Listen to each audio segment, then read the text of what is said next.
of your neighbor. So your neighbor's property goes all the way till the street on Pennsylvania, correct? Yes. So if you were saying, like Dr. Hoffstein is saying, is to put in 6-foot partial until the front of your home, my understanding is that the rest of your neighbor's backyard is still open, and that area of, let's say you put a 4-foot fence, would still be an issue. Am I understanding correctly? Could you, I didn't understand. What was that? what's the reason why you want to put a fence in your front yard? Meaning, why is it, what's the issue? Not, I know the paper might have been misleading, not the front yard, just running along that side. So, but it is in your front yard, correct? Yes, it's totally my property, Right, yes. so that's considered your front yard, and that's why you're here, because it's a front yard. Now, your front yard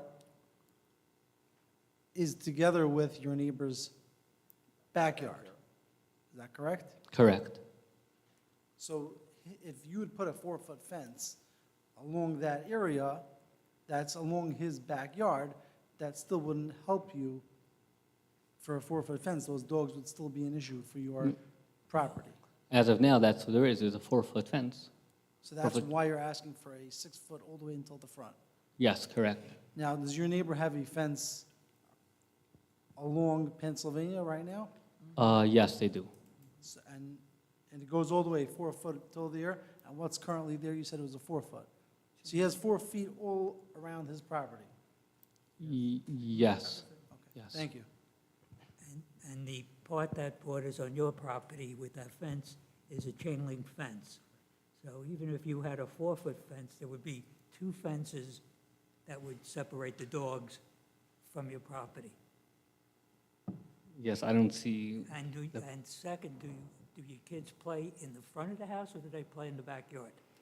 mostly in the back, but I mean, the Okay, front well, is my there's gonna have to- living place. I mean, I can't use my driveway. One of my kids is scared to leave go on the front yard to say hello to somebody because they're scared to be on their own property.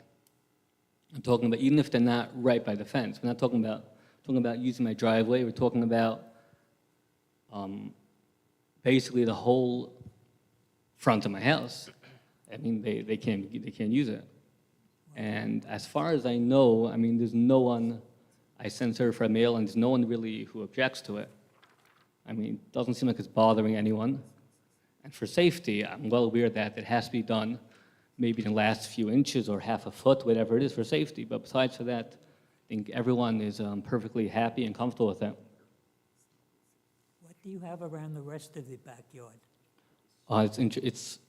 It's from over the Very rare. years. Is there a fence over there? Yeah, there's some that's 6 foot, some wood, some is like, there's a whole thing going, every few feet is a different thing going on. So, just to be clear, so we're all on the same page, I did visit the property. Yeah, I did. This gentleman, this applicant has a ranch, and it sits between 2 corner lots, okay? So I'm just clarifying, because you asked about the fences. He is right, it's a mishmash, is the only word I can use, because he's got fence from both neighbors. So he's got fence from both neighbors, thank you. He's got fence from both neighbors. So the neighbor that he's talking about with the dog has a 4-foot chain link, right? It's their backyard, his side yard and backyard. What he's asking is he wants a fence to the curb, though, to the sidewalk, not the curb, to the sidewalk, all the way to the sidewalk, 6 foot and solid. So I'm gonna have Mr. Romeyer talk about sight line issues and things like that. Fine. Yes, so that is accurate. This is a unique situation. The subject property is located in the middle of a block, so it's not on a corner lot, but both sides are the rear properties of the neighbors who are on corner lots. In terms of site, there's no issue because there's no other driveways on that block, so it would just be the applicant pulling out. And just to be clarified, the sidewalk is actually located in the public right-of-way, so the fence could not be located all the way up to the sidewalk because you're not permitted to put a fence all the way to the sidewalk. You'd have to keep it at least on your property. Typically, Jackson will require for corner lots to keep the fence at least 6 feet back from the property line when you're doing 6 feet to keep the the right-of-way more open and safe. So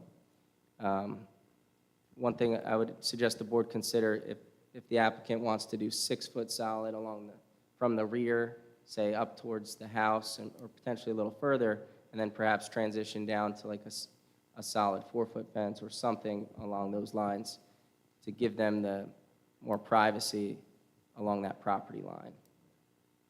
That's fine. So, Mr. Romar, you said that it would cause a line of sight issue. You don't think it would cause a line of, if it were to be 6 foot to the sidewalk, which I know that we can't go to the sidewalk, I'm just asking the question. You don't think that would be a line of sight issue for him backing out?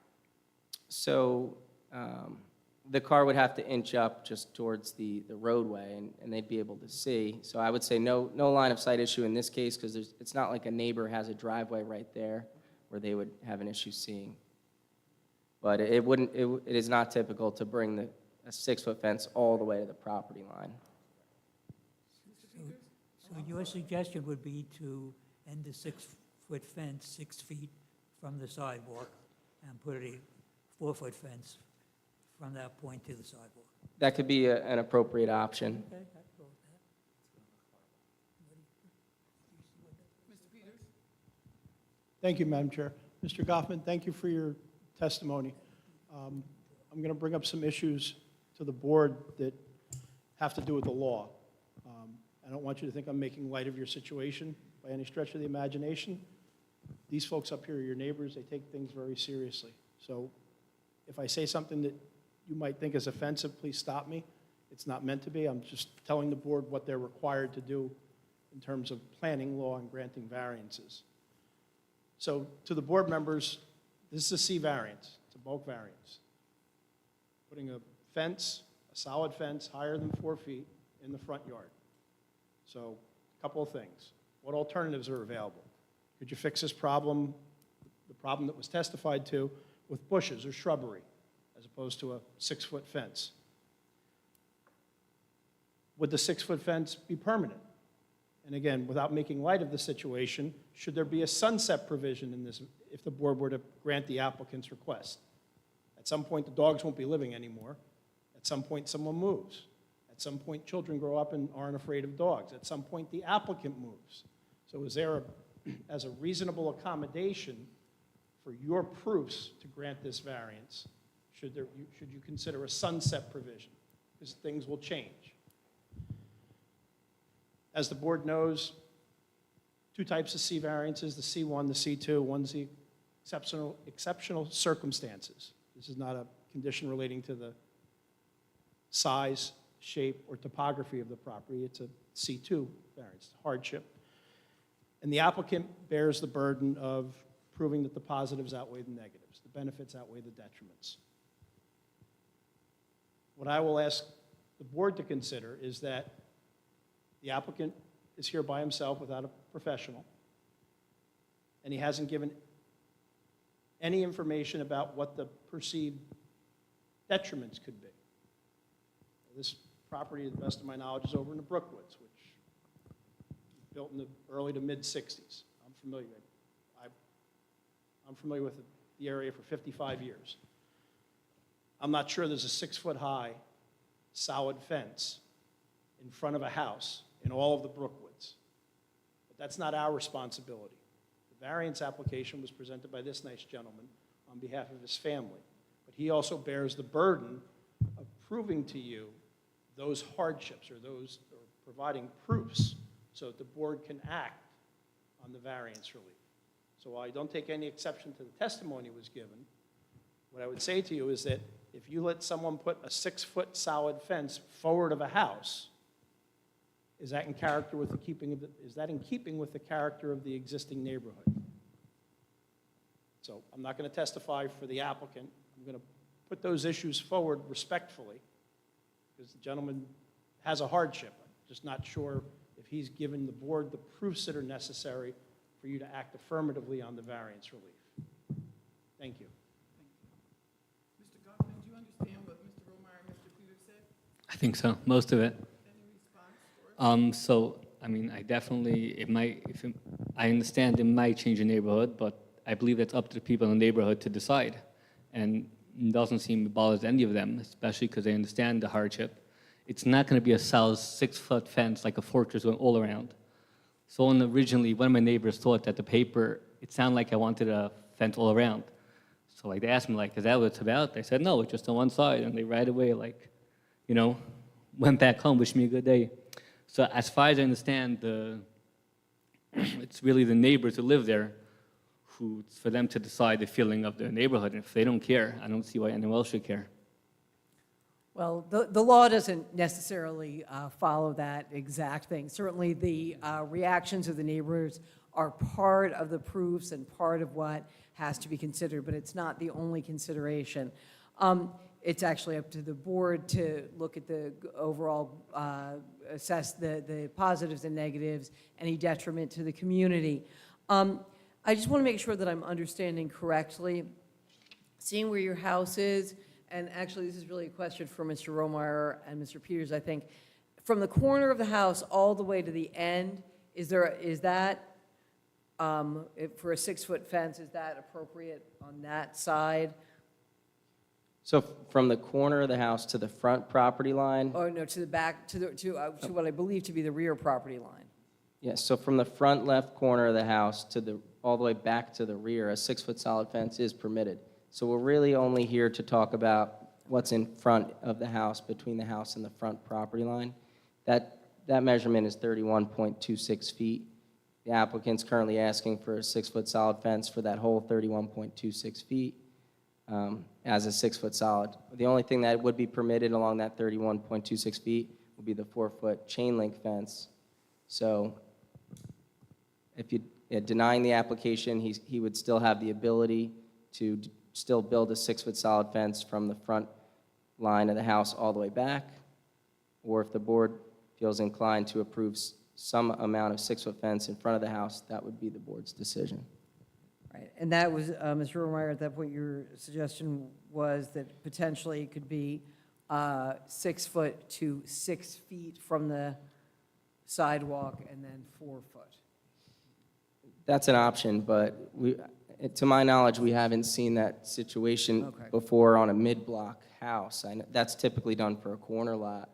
So this is really a unique situation. Excuse me, I'm just not understanding. Let's say some of it would be 4 feet. I mean, it would be totally useless. I wouldn't even do it. As of now, there's a 4-foot fence, and the dogs put their paws over the fence. Would a 4-foot solid fence be any benefit? I don't see why. Can I ask you some questions on the front? So currently, currently the dogs jump the 4-foot fence. So there's a 4-foot fence from your house, right up to Pennsylvania Avenue. Is that correct? And Correct. yeah, and the dogs jump that, right? Does your neighbor? I'm sorry, I don't mean to interrupt. I don't think he said they jump it, they put their paws. No, they don't jump it. I mean, They don't there's- jump it. Okay. No, they don't jump the fence. Okay, it's just because they put their paws on it. Okay, so you're not afraid that they would go around and your kids are playing in the front of the house and they'll bother? And they'll that's bother your that's a kids? different issue. I don't want to discuss it now, but there's a different issue with the dogs, something else, that they dig under the fence. But, They get under the fence, okay. yeah, then I'm going to speak to my neighbors privately and ask them if I could, they dig under, so if I could somehow build some type of bricks or rocks or pour some cement. That's between me and him, and I don't want to make that a That's public. different, yeah. That's not a public. Yeah, where I was going with that, and it sounds like that's not a problem, that the dogs go around the fence, right? Even a 4-foot fence, right? They go around, they go to Pennsylvania Avenue, they go around and they go bother your kids who's playing in the front of your house. That is not a problem. Correct. I was going to say the 6-foot fence would help you there. They can go around a 4 or a 6, it doesn't make a difference. But your problem is that they put their paws on the 4-foot fence. I mean, the paws is like putting it the lightly. paws and their head and whatever. They're exciting dogs. I They're cute understand. dogs and they're exciting and they. Yeah, I have 4 dogs in myself. It's not their paws. It's the dogs. Okay. So my takeaway is actually from what Mr. Peters said. It sounds to me of what he was explaining is it's a continuity issue where if we allow this and we open the floodgates, who else is going to be putting 6-foot fences throughout the entire community? And in the front yard. So, I mean, my takeaway from what Mr. Peters was saying is literally a continuity issue, that once this happens, what happens if the next part, now all of a sudden we have 6-foot fences in front of people's front yards everywhere? It's just something that's not, typical, is my takeaway from what Mr. Peters was trying to say to us. One mantra we always hear is each application stands on its own. So there's no such a thing as really a copycat that has to be passed. We say that, but Right, but a precedent is a precedent is a precedent. I Right. realize that, but that's what's drilled into our head until somebody comes up and uses it as a precedent. I still think there could be a compromise on this. The dogs aren't running free. They're, the only way they can get out of their backyard is all the way down on Oklahoma Avenue, since there's a fence all along Pennsylvania. And if the applicant put the fence as far as he can go, basically shouldn't go further than where the house starts, and just run the fence up to the house. He's enclosed his backyard. The children are safe. They don't have to go near the dog. The only time the dogs come after them is when they're getting into the car. Well, I assume an adult is with them and protects them. So, Excuse me, with due respect, I mean, I don't know, your children, your grandchildren, I mean, they're allowed to walk around without an adult holding their hand, especially if they're like, their kids are burying their head in your jacket and you tell them, don't worry. It's not a normal way of living. They can't go outside by themselves. They're scared to go outside. It's like, I doubt if you would let them go out in the front of the house in the driveway to play by themselves. sorry? I said I was wondering how safe it is to allow you, how old are these children? No, I mean, the door's open, I'm watching them. The window's open, door's open, that's not an issue. I'm a very safe parent, I'm not worried about that. I don't think he was questioning your parenting, so I think he's just trying to come up with a solution. I'm going back to what Mr. Peters said as well. So Mr. Romeyer says it's not a line of sight issue, but the issue is we don't have 6-foot solid fence to the sidewalk. It would have to be at least 6 feet off. However, we're still looking at, we do not have a 6-foot solid fence in a front yard. So I would be inclined to go back to Mr. Romeyer's suggestion. You do the 6-foot solid to the house line, right? Line up that solid fence 6 foot. So that's going to be partially 6 to your neighbor's backyard fence. And then you can put up additional 4-foot fence. And that way they wouldn't see the dogs. There's an option. And the problem is not seeing the dogs. They don't mind seeing dogs. The problem is having them put their head and pull it over and barking. Madam Chair? Yes, sir. I just do have one other comment to think about, and I'm not sure if we should talk too much about the adjacent property. So looking at the plan, the property on the left, so that's a corner lot.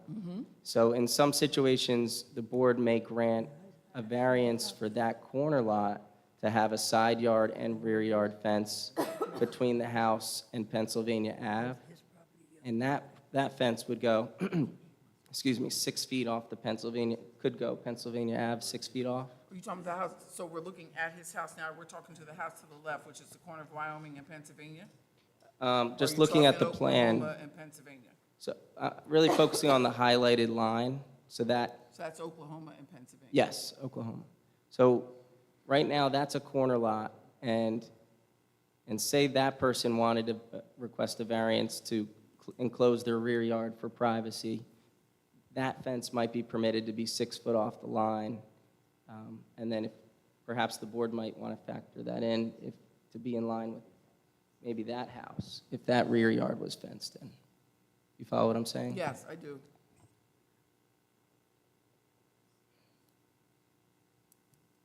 Thoughts? Yes, please, Mr. Hudak. What? Do you have a dog? I do not. Microphone. How old are your children? 1 second. Okay, the one we're talking about is 2. Under that, I have 1, and then and then 4 and 6 and 8. So you have 1, 2, 4, 6, and 8, Correct. so you have 5 kids. Yes. And are they all afraid of dogs? No, actually not. Okay. Originally they were, but they sort of got over it. I mean, my children as a whole do like animals. They do pet animals. And there's a neighbor across the street who has a dog that they go and pet it. It's not that they're scared of animals. It's that the way these dogs bark and come over the fence, so they don't feel secure and safe in their own place. It's not an animal issue. And I'd just like to say, I appreciate you coming here and submitting this application, because it seems what we see a lot is people coming here after they've put up the fence. And then somebody cites them, and then they come before us. So it's nice, it's refreshing to have someone come before us before they do the work. So I appreciate that. And one last question. If I'm looking at this correct, your driveway is to the top left of that diagram, right? Is that correct? Correct. Okay. All right, thank you. Just, if I could just follow up on one thing to take my confusion. So the dogs right now, they have access, they can run around all the way up to Pennsylvania Avenue? Correct. All right, yeah. So now I understand why you need the fence all the way up to Pennsylvania Avenue. Because I understand that that's the hardship, right? And so, but. Any other questions or comments? Just, Go ahead, Dr. Austin. not on the fence, I noticed some kind of swing set or playground set in the backyard. Am I correct? No. You have a swing set in the backyard? No, I do not. I have a trampoline, but no swing set. Just to clear up any possible zoning issue, are any setbacks needed for that, That's a temporary structure. that unit he has in the back? Dr. Excuse me. Hofstein, are you looking at a specific survey? I'm sorry? Were you looking at a specific survey, or is this regarding to a site visit? I don't see it on the survey. Oh, I thought you, okay. I just happened to see it when I visited. Okay, the so this is property. regarding a site visit. I was just trying to make sure I was following along.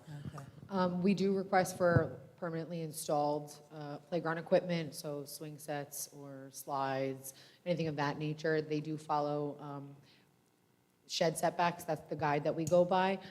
For trampolines specifically, I don't have anything. They're more temporary in nature, where you can kind of move them around the yard. There's nothing that they would need, per se, like some kind of base or any type of, not grounding, excuse me, footing, thank you. Something a little bit more permanent, whereas the trampolines are, again, are generally just temporary in nature. Okay, I just wanted to make sure, so in case he decided for something, he doesn't have to come Sure, back. understandable. So Thank you, he- Dr. he's Hofstein. fine with Thank that. you. You're okay with that, okay. Mr. Hyman? Do you have any issue with putting in bushes? Yes, I was actually thinking Is about there a that. reason why it will not take care of your issue? Yes, in a way, it would make it a little worse because the dogs would smell through. And I'm worried that is a fright. At least now they know if the dogs are coming. If there would be trees or shrubs or anything, then in a way it would be scarier. We wouldn't see them, but it would be, like a bark coming out of nowhere, a loud bark out of a situation we're not prepared for it. But that's the same, I'm sorry, I'm a little confused. That's the same situation with a fence. You're still gonna hear the bark. Oh, no, no, I'm saying if they would smell someone walking by, they would be a loud bark, and it would be a shock to the child who's walking by. So 6-foot fence, I don't know dogs too well, but I don't think they smell a person through a solid fence, so they wouldn't bark. Well, listen, let me be transparent here. You could be my neighbor, okay? I live next to the corner lot. My neighbor has a 6-foot fence, and then it stops, and it's smaller, okay? Long before, that fence was there before I even moved into the house. We have a dog. Their kids play on the trampoline, they play in their play yard, and my dog barks the entire time. That fence is not going to stop the barking. So let me just be clear from experience, and like Bob said, like Ms. Trudak said, trust me, those dogs are barking even through the fence, so that won't solve that problem. No, I find they bark when there's somebody there. I mean, they're good. They're bike chasers and bus chasers and garbage truck chasers and people chasers. They're playful dogs, and when there's somebody walking by, they run back and forth along the fence. I mean, there's a reason why most people cross the street when they're walking by there. I wish there be a way I could show it to you, but they're exciting, loud, cute dogs. Okay. All right. I'm going to open this to the public now. Anyone wishing to come forward and make comment regarding what you've heard this evening about this application? Seeing no one come forward, I'm going to go ahead and close public session. Mr. Goffman, would you like to make a closing statement before the board discuss? I'm sorry, Mr. Hyman, did you have another question? Yeah, I'm just trying to understand, I did not get a chance to go down to the site, Okay. but from Google Maps, I'm just looking at it. His neighbor, my understanding is, I understand you did go down to the site, his neighbor has his fence going just along his own home, the neighbor, right? So it looks to Correct. me from Google Maps that there's, I don't know, probably 20, 30 feet of open area. No, it goes all the way to The fence does go all the way? 4-foot chain link comes to. I don't yes. even see a chain link on. Yeah, no, there's a chain link. Yeah. Mr. Hyman, I did the same thing. If you just pay attention, the date of that Google Yes, it's photo 2 years ago, yes. is I from did- years ago. I did see it, that's why I was Correct. asking, so I wanted to clarify if I the did the dogs are same running thing. loose there. Yeah, okay, thank you. Would it be permitted to put to make it solid there, or 4 foot you're not allowed to do over there as well? Meaning if you wanted to put like those greens inside a 4-foot fence, in the chain link fence, to have those like privacy. So I think that, if I'm understanding correctly, the chain link fence, I believe, is the property of the neighbor. Okay. So we can't make any do it, requirements regarding the chain link fence, because the neighbor is not before us, as Mr. Romeyer had said. For the neighbor, since that is the backyard, that would be a different application. The neighbor could come in and make an application to put the 6-foot solid all the way to the property line, but that would be a rear setback. I'm sorry, a rear fence that he would be asking for. Because he's a corner lot, it would actually be both, so. Right. Ms. Just a quick touch base on that, Mr. Hyman. You're talking about the slats inside the chain link? Yes. So that would technically then take an open style fence and make it a solid fence, as open is described in our code book as open to 2/3 air and light, I believe. Yeah, So that those would be slats solid. then would then change it to a solid Right, fence. so even putting a 4-foot solid in front of the home is not permitted. Correct. As our ordinance reads now, if it's a solid fence forward of the front building line, then it's 30 inches max. And if it's open, as in 2/3 open air and light, 48 inches is the max permitted. Got it. Thank you. And again, it sounds like from your testimony, 4 feet will not do it, right? And as of now, the You wouldn't fence even is 4 bother. feet. I mean, the dogs are not shrinking. Right. Yeah, okay. It sounds like you're very adamant that it's either 6 or nothing. I would do 5 if they didn't invent Or it yet. 5, yeah. Okay, right. Okay, thank you. Okay, board, it's up to us for discussion. I mean, the application is before you. You've heard the testimony of the applicant and the comments of Mr. Peters and Mr. Romeyer regarding the area and the fact that these fences, 6 feet, solid fence to the sidewalk is not something that is been seen in this area, is not, certainly not common in this area. There was testimony that the situation is different here. I think Mr. Romeyer had also noted that it was a lot between 2 corner lots, and therefore both of the side lots were rear lots. His side lot, the applicant's side lots, are rear lots for his neighbors. There was a suggestion of, some compromise with going to a 4-foot. Mr. Romeyer also had made a comment regarding the necessity for keeping it, certainly not having 6-foot fence all the way to The sidewalk, the board has asked a lot of questions and proposed some alternatives. I don't know if there is a motion to approve with any conditions, or a motion to deny. I would want to make a suggestion. My understanding from comments of the board members is that it's a little bit concerning to set such a standard for putting a 6-foot fence in front of the house. I would suggest a 4-foot solid in front of the home rather than a 6-foot. The applicant unfortunately said that that's not gonna help. So Oh, no, I understand this what is you're my saying. suggestion for a 4-foot solid, and then you can, I think it'll be beneficial for what he's explaining.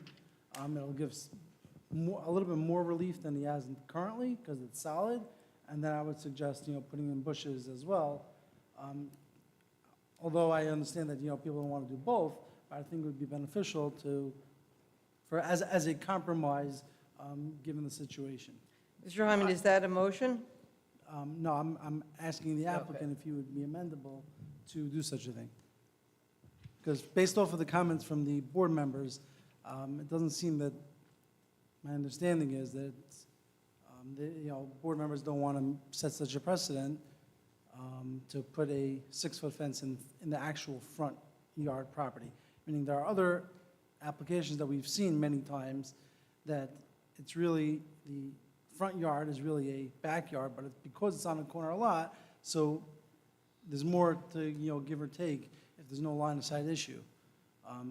Being that this is specifically in front of the house, this would be my recommendation or suggestion to put a solid 4-foot, and then additionally, you should put in bushes. If you are okay with that, I would make a motion for such. I actually didn't think of that. It sounds like a good idea. It probably would help. It's expensive, but it probably would help. So are you okay with that? I would make such a motion. I would definitely rather not. Then you can get a denial. I'm just saying that, Yes, if yes, you get a okay. denial, it means- If you're No, no, no, asking me, what I'd I'm- rather not, what- but what it I'm definitely gonna- makes sense. What I'm explaining to you is that if you get a denial, there's no saying later, oh, well, can I apply for a 4-footer? You're going to have to submit a new application. It's not now. If you get a denial, it's done, you have to resubmit. That's all. Okay, so then let's say, so until the front property line, that would be 6 feet. Correct. And then after that, a 4-foot solid with shrubs. Should work. Okay, so I would mix the motion for that. I'm sorry, Is that all the way to the property line or 6 feet off that property line? I would say till where the neighbor has their fence, the same location, being, it's not any further impeding anything. There's no line of sight issue, as you said, for even a 6-foot fence. It appears the neighbor's chain link is all the way to the front property line of the subject property. I don't see anything wrong with that. I think it would, otherwise you're defeating the whole purpose. I mean, if it doesn't go all the way till there, then it doesn't take care of his issue. sorry, I think that the question is the different, where it would transition from the 6-foot to the 4-foot with shrubs. Well, the 6-foot is gonna stop at the house. Okay, that's what I wanted to be Correct. clear, because there No, was, I didn't mean it should No, slope. right. No. I think what Ms. Cipriani is asking is where would the 6-foot stop? The 6-foot would stop at the house, and then with your, Correct. based on your recommendation, you're stating from there to where the neighbor's fence ends, which is the property line. sidewalk, is where that would end. So then that becomes part of the discussion because it's still solid. So, Mr. Romeyer, go ahead. Yes, so that would require a variance being 4-foot solid, Correct. and it's a reduction from what the applicant has proposed, the 6-foot solid. Yeah, that's all I have. so I understand the motion, we don't have a second yet, or we don't have a second, but the motion is, and I just want to make sure, Mr. Hyman, that I'm saying this correctly, is that the applicant be permitted a 6-foot solid fence to the house line, and then from the house line to the property line, a 4-foot solid fence with shrubbery. Correct. I'm sorry, is that to the property line or the sidewalk line? It may be a different. Oh, yes. Gene, Okay. I'm sorry. the 6-foot solid fence is permitted from the front of the house back. The The applicant's variance request is to provide the 6-foot solid fence in the front yard area. The board is not granting the 6-foot. The motion, I understand it, is to permit a 4-foot fence in the front yard. Correct. The applicant does not need a variance to create a 6-foot solid fence behind the front of the house. Understood. permitted. Thank you.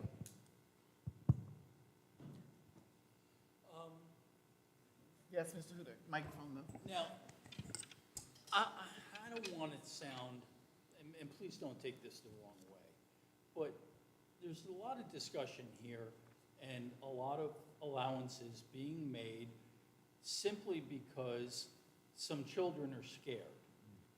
That these dogs are not coming over the fence. We're not hearing any testimony that they're vicious. They're not hearing any testimony that they're running wild and so forth. We just have a couple of kids that are scared of dogs. And I don't see the hardship here. I'm sorry. Excuse me, sir, I think I explained, they're not scared dogs. I'm sorry? My children are not scared dogs. They pet dogs, they're not scared dogs. They go across the street to my wonderful neighbor who has another dog. My kids are comfortable with animals, with dogs. It's the dogs are not the issue. They're not scared of animals. These specific dogs, like I said, are told they put their heads and paws over the fence. And I don't look at it as just some children. I think children are who we are, our future. I mean, I never heard such a thing. I just am having a hard time wrapping my head around this, and perhaps if you had brought some pictures of these dogs and them on the fence, and, you know, I mean, I just don't see the hardship here, I'm sorry. Okay. But I do like that idea of 4-foot solids. I would do that, or if that's not approved, then I could try taking another picture and videos and coming back a different time. But I think that's actually a good idea. Well, so, and if you want, you would certainly, if you intend to provide additional evidence besides what you have presented here tonight, then you may wish to ask for this matter to be carried to another date rather than have the board vote. Right now, we have a motion with no second, but once the board has voted on this matter, then you would need to change your application if you were to resubmit. Otherwise, you could ask for additional time if you do want to submit additional information. No, I want to just take care of it and then move on. Right. So, May I just ask Yeah. one more clarifying question from me? So it sounds like your hardship is when your children are playing, so the 6-foot fence from the house back, that's not a problem, right? So it's only when your children are playing in the front of your house, and they're over there playing around, the dogs want to play too, and, you know, bark and scratch and stuff because they want to play with your kids. But it's only when they're playing in the front. If they're playing in the back, you're not going to have a problem because you got the 6-foot now, right? No, they don't have 6 foot right now. No, but they will, because that's allowed. Correct. Right? So that part is going to happen, and so if they're playing in the back and the trampoline and doing all that stuff, you don't have a problem with the dogs. You got your 6-foot fence there, you're going to be fine. It's only when they're playing in the front of your house that you're going to have a problem. I mean, Is that it's- correct? It's when they're living in their property. I mean, they're allowed to No. walk, look at a tree, they're allowed to run around the front. I mean, I didn't buy a property that half of it should be useless. Right. But it is only really, it would be, Correct. once the 6-foot is done for the back, it's only when they're in the front, right? Because the dogs get excited, they want to play also, and that's when you're going to have a problem. Okay, I just want to clarify the hardship. Thank you. The only thing I'd like to just add, which we might have touched on before, regardless of the dog situation, this applicant's side yard is the neighbor's rear yard, and the neighbor's living in the rear yard, and it's not typical for someone to look into someone's backyard and see how their neighbor is living. So it does, besides the dogs, it provides a little privacy for his front yard. Is that correct? Yes. So it is a unique situation with that rear yard along his side.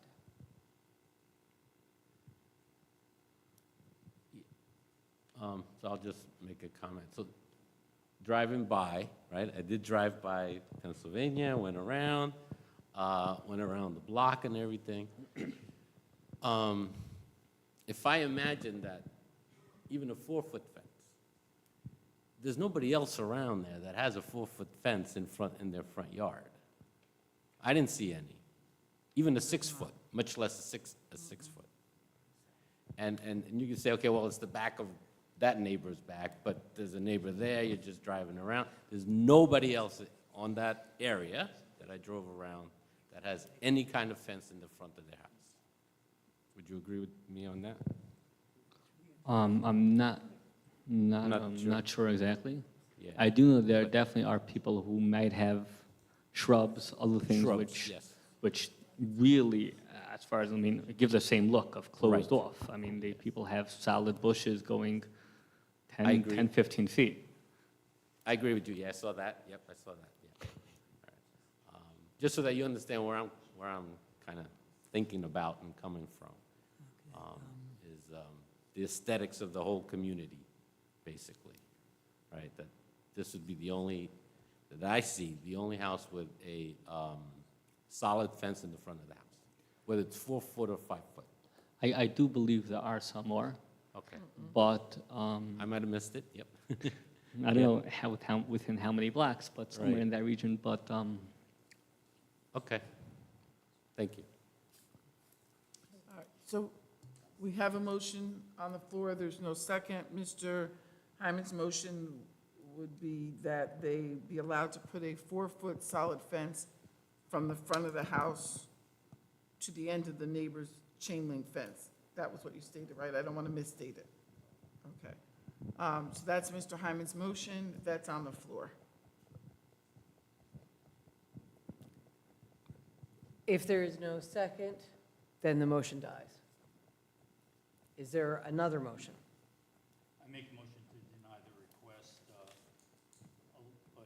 you can put up a 6-foot solid fence in the backyard, but not extend that to the front. I have to second Mr. Riddick's motion. All right, so we have a motion and a second on the floor to deny the motion. Roll call, please. Wait, Oh, wait, just excuse so me, everybody I'm knows sorry. that a yes vote is to A deny. yes vote is denied, thank you. Yes vote is to deny. Roll call, please. Mr. Hyman? No. Dr. Hofstein? Yes. Mr. Hudak? Yes. Mr. Martins? Yes. Mr. Such? Yes. Ms. Bradley? Yes. Sorry, the application is denied. okay, thank you. You still get the 6 foot to the back. We're going to move on to applicant number 2, Yakov and Shindell Tapik, variance 3530, 2 Calvary Court. Come to the microphone, please, ma'am, and forgive me if I butchered your name. That's okay. You heard it's hard to hear in here, so just try to speak as loud as possible. But Ms. Cipriani's going to swear you in first. So do you swear or attest that the testimony you will give before this board is the truth and nothing but the truth? Yes. And could you please state your name for the record? Shandel Tapik. Thank you. May proceed. Ms. Tapik, why don't you tell us what you're looking to do? Okay, so interestingly enough, I'm looking to make a fence in my backyard, which is considered the front yard because it's on a corner lot on Burke and Calvary, but I want to make a 6-foot fence because it is my backyard and I have zero privacy, especially there's cars coming all along Burke Road, all day and all night, and my grandchildren like to play outside and it's not safe, and I do think, I would like some privacy as well, and safety. Safety first.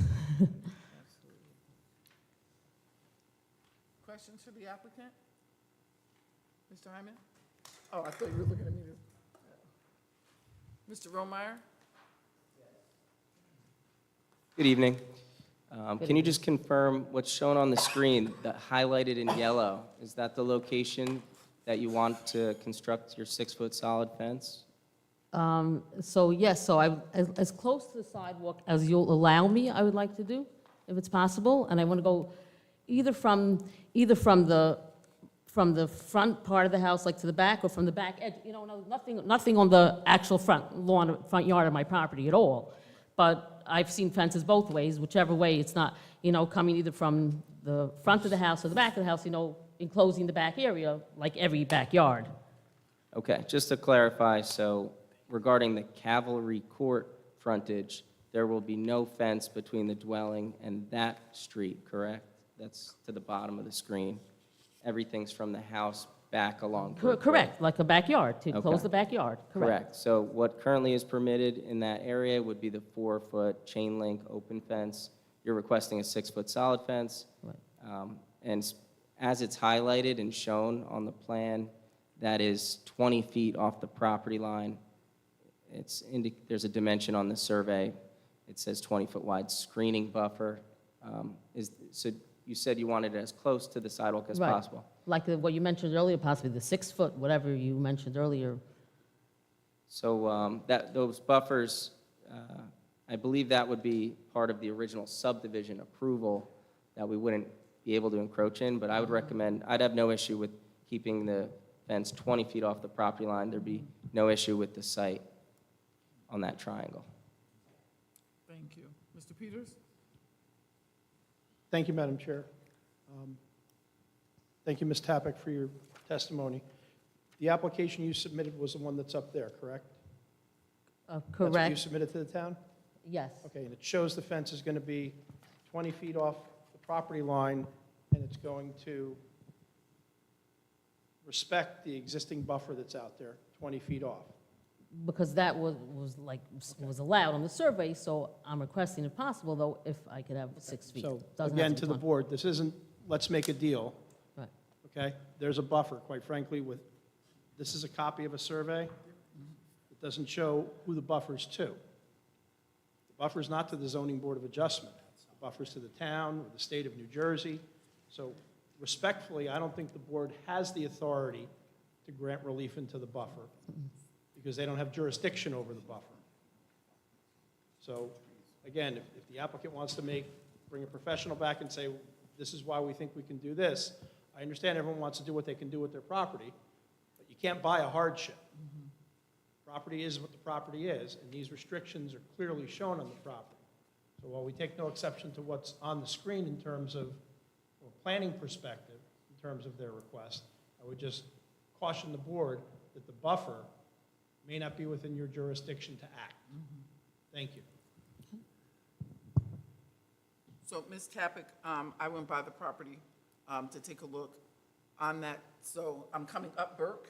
And I'm making a left onto Calvary. Your property is right here, correct? Can we come, make a left, Right. correct, that's the front of my home. The front of my Right. home is on Calvary, correct. So there's a number of trees along the side? On the side on Burke, Burke? correct? Correct. Yes. So the 20 feet off the property line, what they're explaining, I just want to make sure you understand what they're explaining is that's a 20-foot wide screening buffer, so it would have to be the fence would have to be on the other side of that. On the other side of the trees, on the side. Correct. Right, well, Not to the, right, whoever installs the fence has to measure the 20 feet or whatever it is, correct? Yes, yes. If Yes. the board grants approval for 20 feet off of Burke Road, that's what you'd have to construct. But whoever installs it, you as the property owner Owner are have to make sure. responsible for, Yeah. Some clarification on, because I drive Burke all the time. No, go Yeah, ahead. and so. Everyone does. I totally agree, I totally agree with you, both safety and just cars and fumes, and if you have kids, you don't want that. So, that's all good, so, but about the 20 feet, what's the rule? Is there an issue with the 20 feet or not? I missed it, what that meant. Do you want to address that, Mr. I'm Peters? sorry, yeah, what I don't want to do is testify for the applicant. It's their responsibility to explain things to you. Okay. Survey clearly shows a buffer. So when this lot was created for the purposes of placing a house on it, there was a buffer placed there. Now, if I wanted to take a guess, from a planning perspective, they put a buffer there because Burke Road's heavily traveled. Okay? So the concern I have is that while a resident certainly permitted to come in and bring a case to the board that says, we'd like to do this for these reasons. This map was filed, this application appeared before the planning or zoning board, this condition was set forth. So I'm not sure that the applicant has a right to ask for relief in that area without the underlying easement owner's permission to do so. So if I may to follow up with what Mr. Peters is saying, on tonight's application, there is no authority in the board to violate the 20-foot buffer. If there would be an application in the future with, expert testimony, or, and we were able to go back and see why the buffer was created, if it was created by this board, in whose favor it runs, that would be something else. But for tonight, the question for the board is on the application as it was submitted, which is with respect for the 20-foot buffer. And then any attempt to encroach into that buffer would require another more extensive application with professional testimony. I mean, there is another application that is possible for the... I Into the and the microphone, same, ma'am. yeah. Oh. The same thing that Mr. Peters said, we don't know sitting Oh, here how the buffer was created and Right. in whose favor. Yeah. My suggestion would be that if you really want to require that you consult with a professional and have them do the research into why and how the buffer was created. But for tonight's purposes, Right. the board cannot act on that. Right, so just one question, like, the buffer is only on my property, like along Burke? You know, no other property, just mine, or you have no idea about that? Again, we don't know. We review the application you submitted to us. Got it, So got while it. we want to be as helpful Got as we it, got can, it, we got don't it. go and look at every other Yeah, parcel of I land and understand. how we got I here. understand, okay, no problem. Okay. Any other questions for the applicant? Mr. Romare? Is there a reason you would not want a chain link open fence for privacy? Yeah, no privacy, no, yeah, no, that's not gonna do the job. Okay. Any other questions? Like I said, I visited the property. Burke Road is heavily traveled. I'm no expert. Like Mr. Peters said, we don't know for sure what the reason was, but based on what was provided tonight, you're talking about a fence inside, on the other side of the screening buffer. There are some large trees on the property.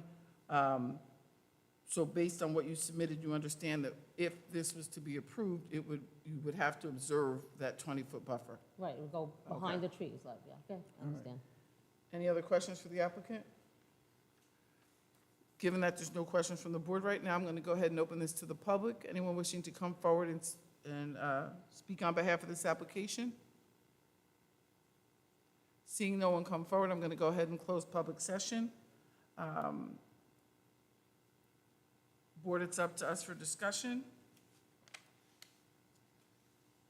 Like I recapped already, there's a 20-foot screening buffer. The applicant lives on the corner of Burke and I can't even think straight right this second. Calvary, I knew that. Burke and Calvary. Like I said, I did visit the property. Burke is very heavily traveled. There are a number of large trees. There is a 20-foot screening buffer, so if it was to be approved, the fence would have to be put up on the other side of the screening buffer, which would be closer to the house and not to the road. Make a motion to approve, making sure the applicant honors the 20-foot buffer. Is there a second? Okay, we have a motion and a second. Roll call, please. Mr. Hyman, Yes. Dr. Hofstein, Yes. Mr. Hudak, Mr. Martins, Yes. Mr. Such, Yes. Ms. Bradley. Yes. Okay, thank you. Have a good night. Thank you. And we are going to move on to applicant number 3, Gedalia and Tamar Gluck, variance 2532, block 5802, 20 Sunnywoods Lane. Good evening. And I hope I didn't butcher your name. All right. Ms. Cipriani is going to swear you in. Do you swear or affirm that the testimony you will give before this board will be the truth and nothing but the truth? Yes, I do. And will you please state your name again for the record? Gedalia Gluck. Thank you. And you heard the issue with the microphone, so if you could just Yeah. try your best, thank Right. you. So why don't you tell us what you're trying to do, sir? I am on the inside of a block that's a U, and I'm similar to Mrs. Tappick. I do not have my backyard is my front yard also, and I do not have any fence there right now, so I have no place for my 2-year-old right now who is hard enough to keep inside from getting into the street, and he has nowhere to go outside in a yard that is enclosed. I also have an above-ground pool in the backyard where there are some shrubs that are blocking, but most of it is, you can see right in from the walking down the street.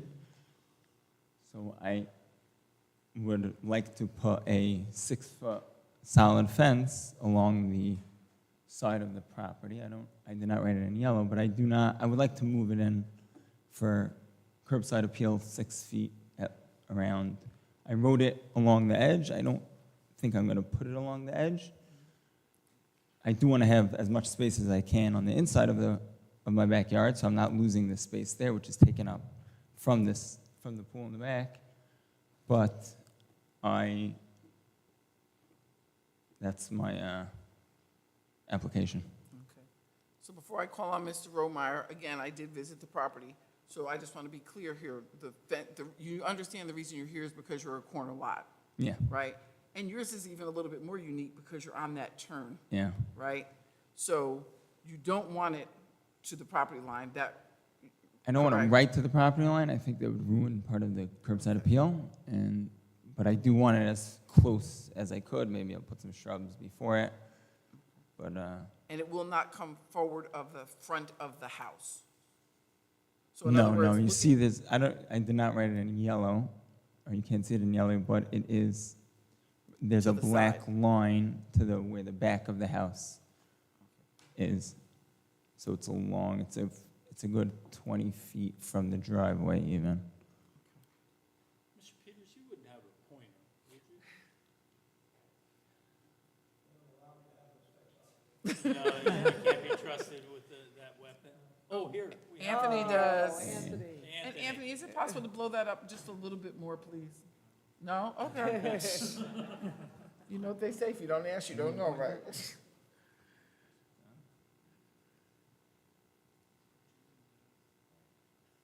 Where are we? Not on.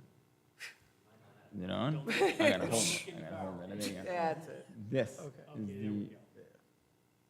so I wrote it along over here. I am applying for, that's the back of the house, Right. fence along over here. And this is along the sidewalk. It would be, let's say, 6 feet in from here, and then along the back of the property, which is bordering, he has a fence around till here, as of now. And then there's bushes behind here, so it would be a fence, though, the bushes are still see-through, to make it fully private, I don't know if it would be fully private, but more enclosed feel, and to have more privacy from the street. Madam Chair, Yes. just for the purposes of the record, Mr. Gluck's indicated that the fence would attach to the right rear corner or the northeast corner of the house. So there's no confusion. He's not coming forward because he's got the driveway comes in on what looks to be the side of his house. And this I just is the wanted to be front. clear where the location is because there's a lot of dark lines on that map. And Thank to you. the right, we're talking 6 feet off of the Yeah. sidewalk, right? That was gonna, forgive me, I'm drawing a complete blank right now. To the left, is there a fence on the other side of the house? There is, yes. Yeah, there is, Oh, okay. Here, yeah. Okay. And then there also, the other thing in the application is playground equipment. It says proposed in front area, but you're not looking to put it in front of the house. It's going to be in your backyard, but it's because Yes, you're on the yes. corner. Like around over here. Okay. So again, Madam Chair, for the record, it would be within the bounds of the proposed fence, not outside of the Correct. proposed fence. Any questions for the applicant? Yes, when I visited the site, there appears to be a utility box on the far right corner facing it on the street, are there any utilities that the fence would interfere with?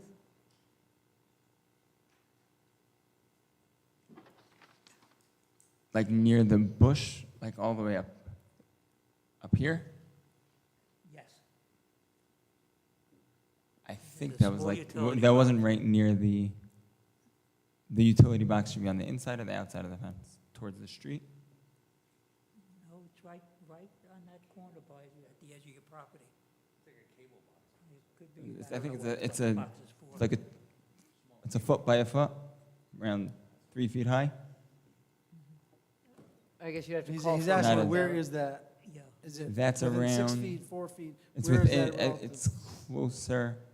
I don't know exactly. From what I am thinking, it would be, what? It's very close to the sidewalk. So you Yeah. leave that outside the fence?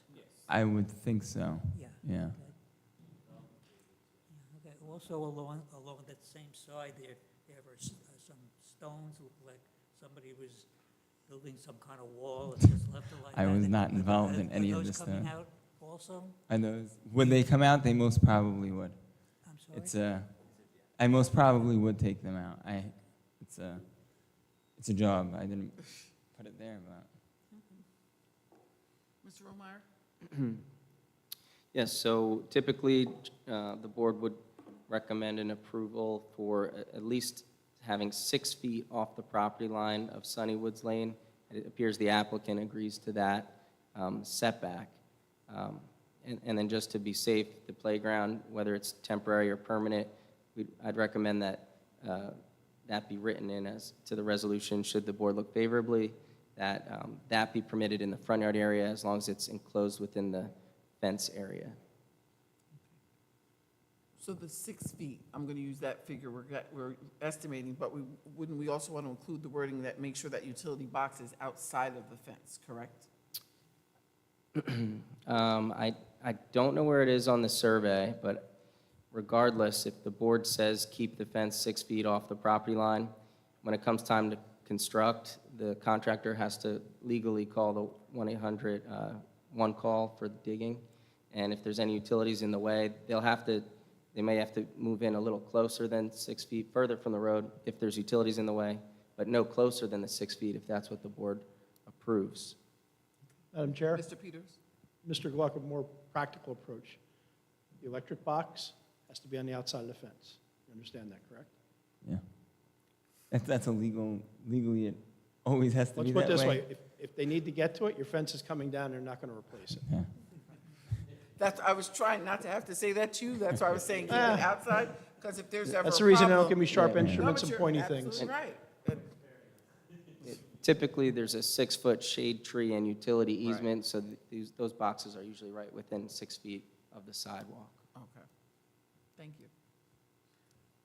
Any other questions for the applicant? I always have a question. That's all right. One or two. Really around the pool. So you mentioned you have a pool, and I saw that, so I also went around. Is the pool attached to the house? And There then is a deck that, there's a deck that leads to the pool, right? And then you're going to put the playground. And maybe this is for code enforcement, I'm not sure. Is there a risk that the children can jump into the pool? They're not supposed to, but they dive into the pool. Isn't there some kind of regulation about that? From the playground, what you're building as the so my playground? kids can't jump You're good. 20 Yes, feet please. yet, but Yeah.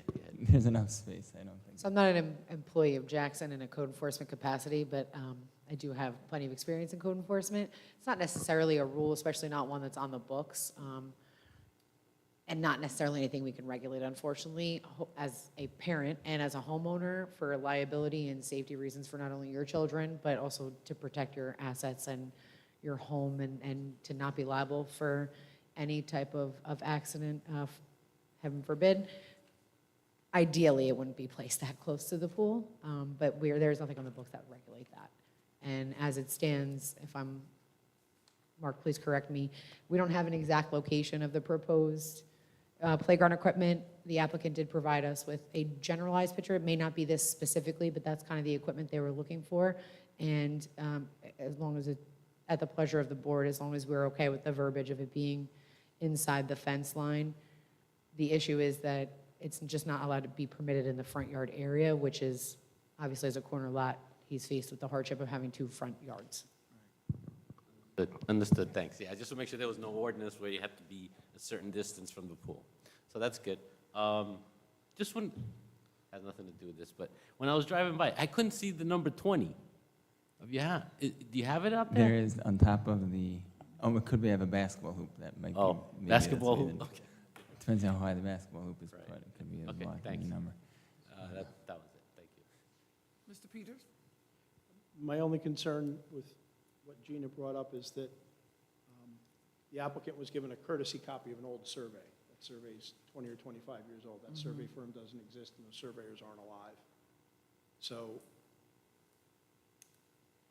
the board doesn't necessarily grant relief of whether or not they need to provide a survey to the zoning officer to get a permit.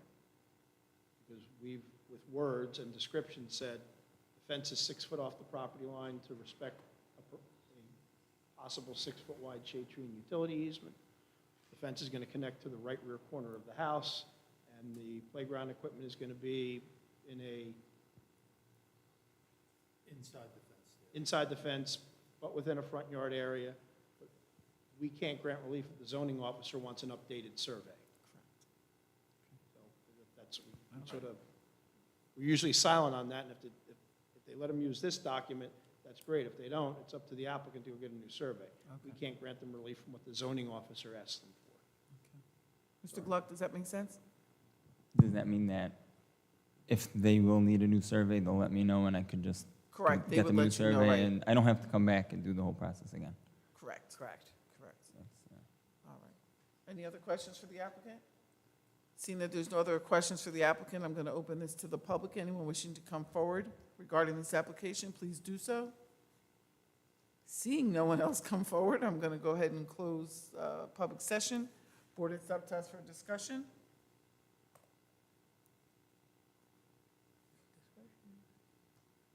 Anyone would like to make a motion? No discussion, issues, comments?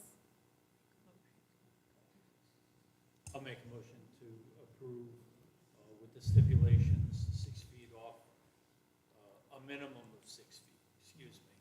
And the playground to be enclosed within the fenced-in area of the backyard. I second that. Okay. We have a motion and a second. Roll call, please. Mr. Hyman? Yes. Dr. Hofstein? Yes. Mr. Hudak? Yes. Mr. Martins? Yes. Mr. Such? Yes. Ms. Bradley? Yes. Congratulations. Thank you very much. Have a good evening. We are going to take a 10-minute break, and then we will return. Thank you.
JCPNL/Boswell Engineering, Inc., preliminary and final site plan 934-1 with use variance 3524.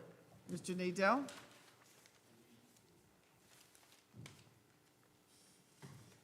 Yes, there we go. Good evening, Madam Chair and members of the board. Benjamin Nadell. I'm a partner with the law firm Saul Ewing out of Princeton, New Jersey, appearing on behalf of the applicant, Jersey Central Power and Light. The application before you this evening is for preliminary and final major site plan approval in support of the New Jersey Clean Energy Corridor Project, more commonly referred to as the NJCEC project. Just a quick recap. The project scope includes the installation of 44 new steel monopoles on concrete foundations along a nearly 4 3/4 mile stretch of the utility's existing right-of-way. In addition to the installation of these new utility structures, the project also removes 59 wood pole structures and 24 lattice towers from the existing right-of-way. All of the work will occur within the utility's existing right-of-way. There is not a single tree being removed. There is no eminent domain. There's no condemnation required. There will not be any planned power outages during construction. The lights will stay on during construction. This is a regional transmission project. It involves 14 municipalities and 4 different counties. And you learned during the February hearing that offshore wind was the primary driver for this project. But you also heard about all of the ancillary benefits that will be provided by these improvements. There are local benefits to Jackson Township, such as increased capacity and reliability. But more importantly, the existing infrastructure is nearing the end of its useful life. JCPNL needs to replace these structures soon. So, even if offshore wind does not move forward in New Jersey, JCPNL is still moving forward with this project due to all of the ancillary benefits that will be provided by the new improvements. Back in February, you heard from 3 of our witnesses. First, you heard from Larry Hozempa, First Energy's General Manager of Planning, who explained the scope of the NJCEC project and the purpose of these new improvements. We then heard from Greg Brown, an engineer with Burns and McDonnell, the project's transmission line engineer, who provided an overview of the design and engineering details for the 44 new steel structures proposed by the application. The third witness who testified back in February was Amy Jones from Du Bois & Associates, the project's environmental consultant. Amy provided an overview of the environmental permitting for the CEC project. Since the time of the February hearing, JCPNL's professionals met with the board's professionals on several occasions to coordinate revisions to the site plans and the application materials. As a result of these meetings, JCPNL submitted revised site plans, a point-by-point response letter, and an EIS to supplement the application. And as a result of the supplemental submission, Mr. Peters issued a second technical report dated May 1st, 2025, and Mr. Romeyer issued a technical report dated April 22nd, 2025. We are prepared to address the comments and questions set forth in those review letters this evening. You may also recall from the February hearing that the board specifically requested for JCPNL to identify the setbacks for the new utility structures. Based on the meetings held with the board's professionals since February, JCPNL was able to generate a setback summary table using the principal setbacks for each zoning district. This table will be presented this evening to assist with our testimony regarding the bulk variances. As a reminder, the project spans through 7 zoning districts, where public utilities are permitted as a conditional use in 5 of the districts, and where public utilities are not permitted in 2 of the districts. JCPNL is seeking D1 and D3 variance relief to permit the new utility structures in those zones, as well as D6 variance relief for the height of the new structures. So we have 2 witnesses remaining. We're going to continue our testimony, starting with Christopher Nash, a civil engineer with Boswell Engineering, the project site plan engineer, to provide an overview of the site plans and to address the specific site plan comments set forth in the review letters we received from your professionals. We will then call Christine Cafone from Cafone Consulting Group. Christine is our professional planner. She will discuss the variance relief being sought this evening by JCPNL. So with that, we'll go ahead and call our first witness. Right, and Mr. Nash is already here. I mean, I didn't want to presume, but I thought that might be who that was. Got here pretty quickly, as fast as I could. Sir, could you please raise your right hand? You swear the testimony you will give before this board will be the truth and nothing but the truth? I do. And if you could please state your name for the record into the microphone, since the sound is not good in this room. Christopher J. Nash. I am with Boswell. Business address is 330 Phillips Avenue in South Hackensack, New Jersey. Thank you. And Mr. Adele, do you want to just have Mr. Nash put his credentials in the record, or do you want to take him through them? Sure, I know Mr. Nash has testified many times, so I think he knows the drill, so we'll have him give his credentials. Sure. Thank you, and good evening, everyone. To start with, I went to Syracuse University. I received a bachelor's degree in civil engineering. That was many years ago. I took a job right out of college with a firm called Boswell Engineering, and I've been there ever since. So I have 44 years' experience. And just a general background of the experience, it's mostly been, well, it's all been on the civil side. I've designed roads, bridges for municipalities, counties, and even New Jersey Turnpike Authority. I also have another part of me that was in municipal engineering. I represented 2 municipalities in Bergen County, Woodcliff Lake and Old Tappan, for 4 years. I sat on both boards for each of the towns, and I am currently the zoning board engineer for Wanacue, New Jersey, which is way up in Passaic County, for the past 17 years. Mr. Nash, this board accepts your credentials. Thank you. And I'm also a licensed professional engineer in good standing in New Jersey. And your licenses are still current and valid, correct? Correct. Right. I'll respectfully submit Mr. Nash as expert in civil The engineering. chair has already spoken for the board in accepting Mr. Nash's credentials. Thank you. And Mr. Nash, I know you're familiar with the project. You've had an opportunity to review the application, the zoning ordinance, and the review letters prepared by the board's professionals, correct? Yes. And picking up where we left off with our February testimony, we know that Greg Brown provided a detailed overview to the board of the design for the new steel structures and gave quite lengthy testimony involving all of the different design criteria that went into designing the new structures. I'd like to ask if you could please provide the board with an overview of more of an overall idea of the number of new structures, the heights of the new structure, and the locations for some of the new structures. And I see that we just put up an exhibit that we probably have to mark into the record. Yes. This will be, so this will, I don't believe we marked it into evidence at the last hearing. So, Mr. Nash, can you please provide the board with an overview of the exhibit that's in front of us? Certainly. So what you see is it's a aerial map and the Jackson Township portion of the map is what's more in focus. The surrounding municipalities are grayed out a little bit, and you can see the alignment of this transmission line that we're talking about tonight, starting from the south, and this is the very northeast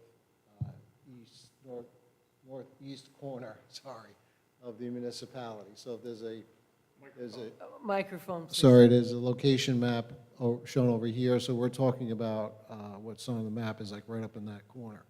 So the utility corridor runs through here. It's a easement, it's not fee-owned, so it's a series of easements.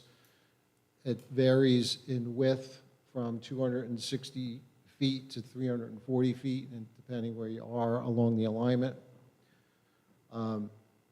There are currently a mixture of wood poles that are pretty much paired through the right-of-way, and a lattice tower that occupies the right-of-way. So if you took a cross-section of the right-of-way, you would see two sets of wooden poles. We call them H structures, just the letter H, that is. So it's just two poles with a cross beam, and the wires are supported that way, and there's a pair of them. And then there's the lattice tower. So currently, in the corridor in the township, there are 83 poles that exist. There are 24 lattice tower poles and 59 wood poles. All of these poles are going to be removed and replaced. And if we can have the next slide, sir. Thank you. So this is a rendering of what you see on the top is the existing. So this is what I was referring to as the H structures on this side, and then this is the lattice tower. So that's what, this is the existing condition. All of these poles and lattice towers are going to be removed in the right-of-way throughout Jackson Township and throughout the whole 12-mile corridor that this project is related to. So there are other municipalities that this right-of-way continues, both north and south of Jackson. And they're going to be replaced, if you look at the lower rendering, this is how this is the artist rendering of what's shown on the site plans. So this is more of a visual that's a whole lot easier to understand than a two-dimensional site plan. You get to actually see a picture of what it is going to look like. So there are going to be two pairs of steel towers going through the right-of-way. So currently, as I stated, there's a total of 83 poles. They're going to be replaced with a total of 44 poles. So there's be a reduction in the total number of poles within Jackson Township. I just want to give you a brief summary of the pole heights that exist and then the pole heights that are proposed. So currently the wood structures, which are these structures on the left side, those vary in height from 51 feet to 88 feet. They're going to be all removed. The lattice tower structures over here, they vary from 74 feet to 155 feet in height. So the average tower height is 127 feet, and the average wood structure height is 64 feet. Moving to the proposed scenario, there are two sets of poles. One set is a little shorter. They're going to range from 131 feet to 162 feet, and that average is 147. And the taller poles range from 136 feet to 197 feet, and that average is 186 feet. So those are the stats on the new poles. And again, that's the visual. So this, I failed to show the location. So the location is, you can see it at the bottom. It says looking southeast from Aldridge Road. So that's our artist rendering of what the future is going to look like compared to what exists now.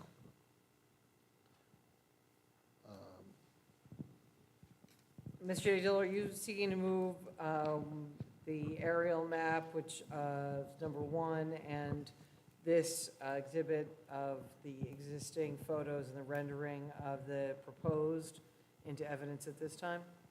Yes. And do you want to identify them in the way that we described, or just as applicants 1 and 2?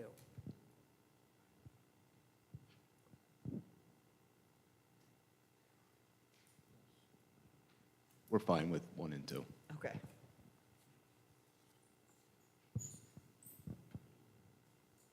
Okay. So, Mr. Nash, I know since we appeared back in February, there had been several meetings with the board's professionals about this project. And one of the requests we had at the February hearing was to research the setbacks for the new structures to determine the bulk variances that may be required for these setbacks. I understand as a result of those meetings that JCPNL and its engineers were able to formulate a table that has been submitted to the board as an exhibit. I would like to have you explain the research and some of the specific setbacks and zoning that went into formulating this table. And before you start, I'm going to ask for that exhibit to be brought up. It should be the setback summary table, please. Thank you.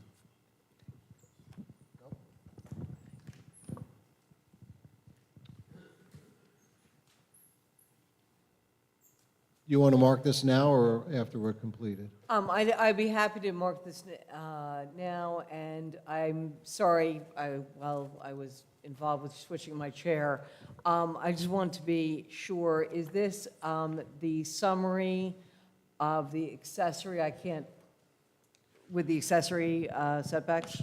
So I can give it a name if you like. So I would like to call this Structure Setback Summary Table and Variance Relief.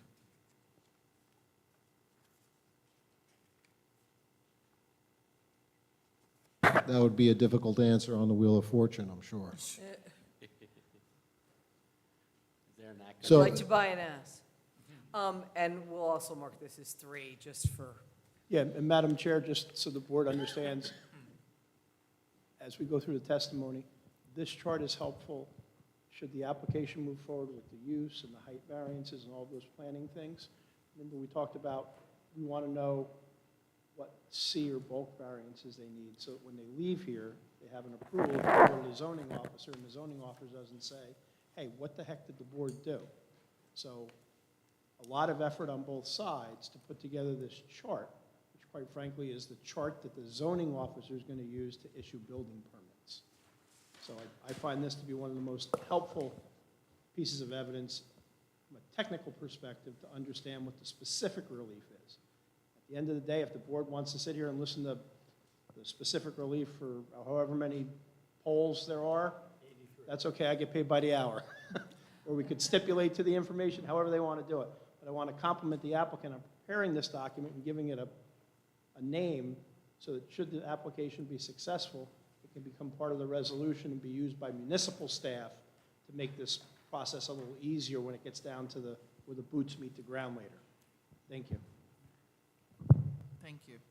yeah, and there's a lot of information, and you know, we would like to thank Mr. Peters as well. It was back and forth and combined effort to get to this point. There's a lot of information, as I said, on this table, but it really, we took each structure by zone and verified or quantified the various types of variances that were needed, because that's what we're here for. We're here to seek some variance relief, but you as the board has to know what that number is for each poll. So this was the best way to really break it down for each poll, by each zone, and so on. So, you know, I don't think we want to go poll by poll and identify the variances. I think they've been done, outlined here very nicely.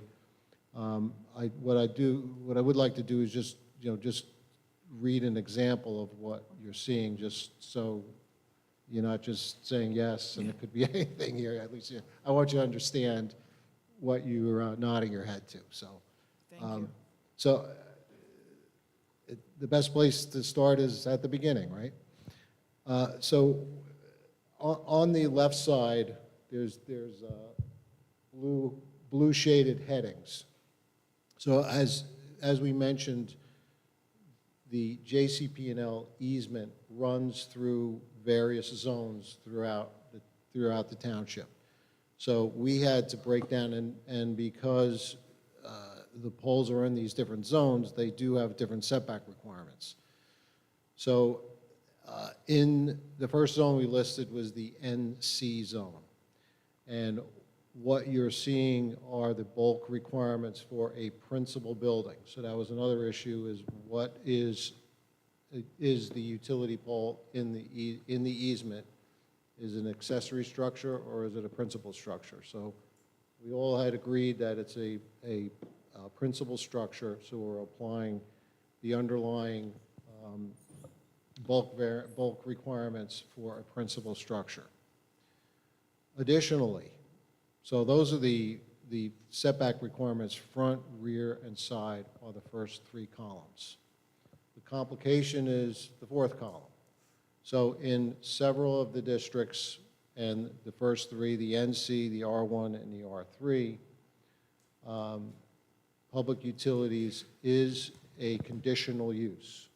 So because it's additional use, we go down to the conditions of the public utility and review those, and there is an applicable requirement for public utilities, and what it says is that the height, the setbacks are 125% of the height. So if you look at the first column again, and it says 60, so the front yard setback is 60. But it's overruled by the fact that it's a conditional use public utility, and it has to be 125% of the height. So now the minor complication is now it's 125% of the specific height of that pole. So now we have to go to each pole and multiply it by 20, add 25% to it, and then use that number as the setback requirement. So that's why the columns all the way to the right side under the proposed condition, those are in these three zones, 125% of the height. So anyway, it's an accounting matter that we worked through with Mr. Peters, and you know, we reached the finish line just this week. So we feel that this is comprehensive. It addresses all of the setbacks and all of the, it's identifying all of the variances that we are seeking relief for. Thank you. I do want to just clarify for the board that during the review, and even after this evening, that should Mr. Peters or Mr. Romeyer or our professionals determine that a revision needs to be made, perhaps a calculation was off, that during resolution compliance, we will agree to revise this chart and make sure it is accurate. Yeah, Madam Chair, for efficiency of the record, we have, I take no exception to Mr. Nash's testimony, and Mr. Nadel's proffers. We've worked together to get to this point so that should a board member say, to Oriole Court, the tower that's back there, we know what zone it's in, we know what the required setbacks are, we know where the existing poles are, and we know what the proposed conditions are. So there's no guesswork here. As part of resolution compliance, we'll double check and make sure that the newest information that was granted, that was prepared in the last 10 days is correct before we sign off on it. But as far as confirmation about the site civil engineer and the chart that was submitted, we take no exception to that. We've worked hand in hand with the applicant to present it to the board. Thank you. Mr. Dito, I'm sorry, and I may have missed something there, but in terms of Mr. Nash's testimony regarding the setbacks in the zones where it's where the utilities are conditional use, I understood that.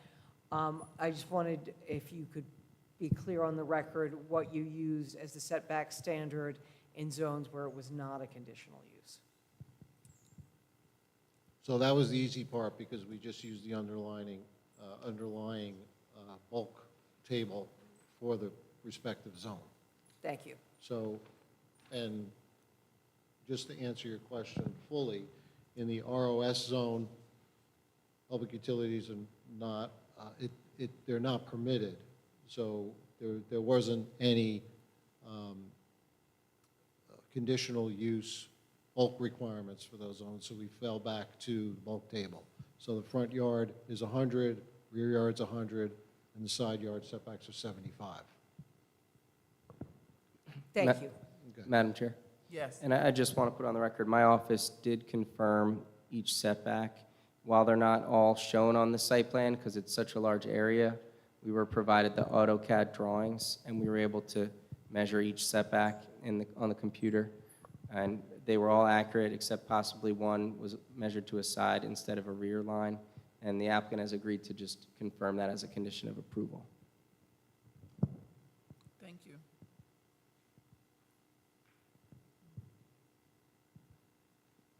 So at this time, while we'll conclude our direct testimony for Mr. Nash, we do know there are 2 review letters, one issued by Mr. Peters, one by Mr. Romeyer. Defer to the professionals as to how you'd like to go through your review letters this evening.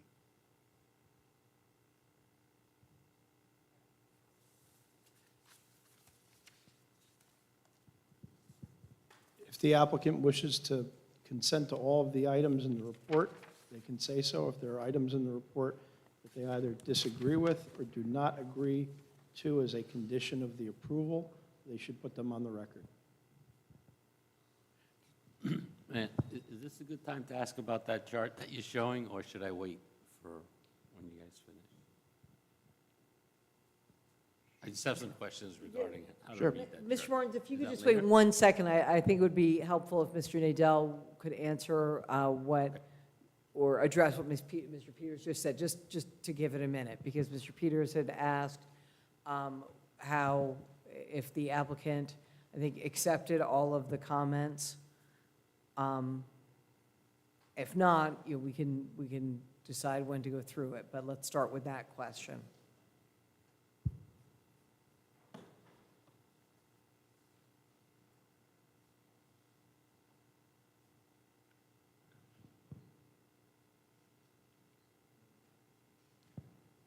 We just need a minute to verify, please.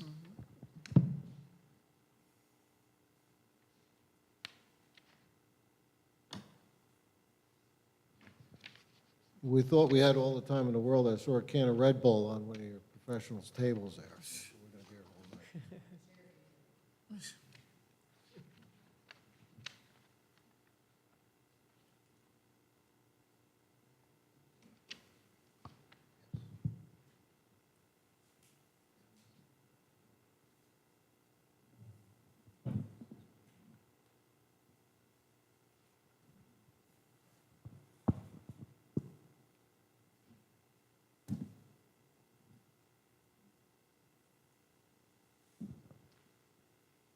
We can comply with the May 1st Remington and Vernick engineers review letter.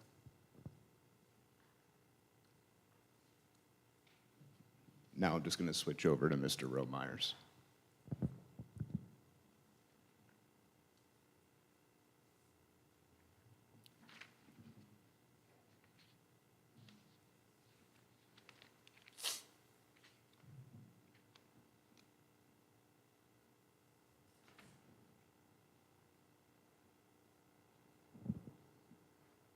Mr. Romeyer had a comment about the structure setback summary table that he just outlined. We'll agree to make that revision to the setback summary table.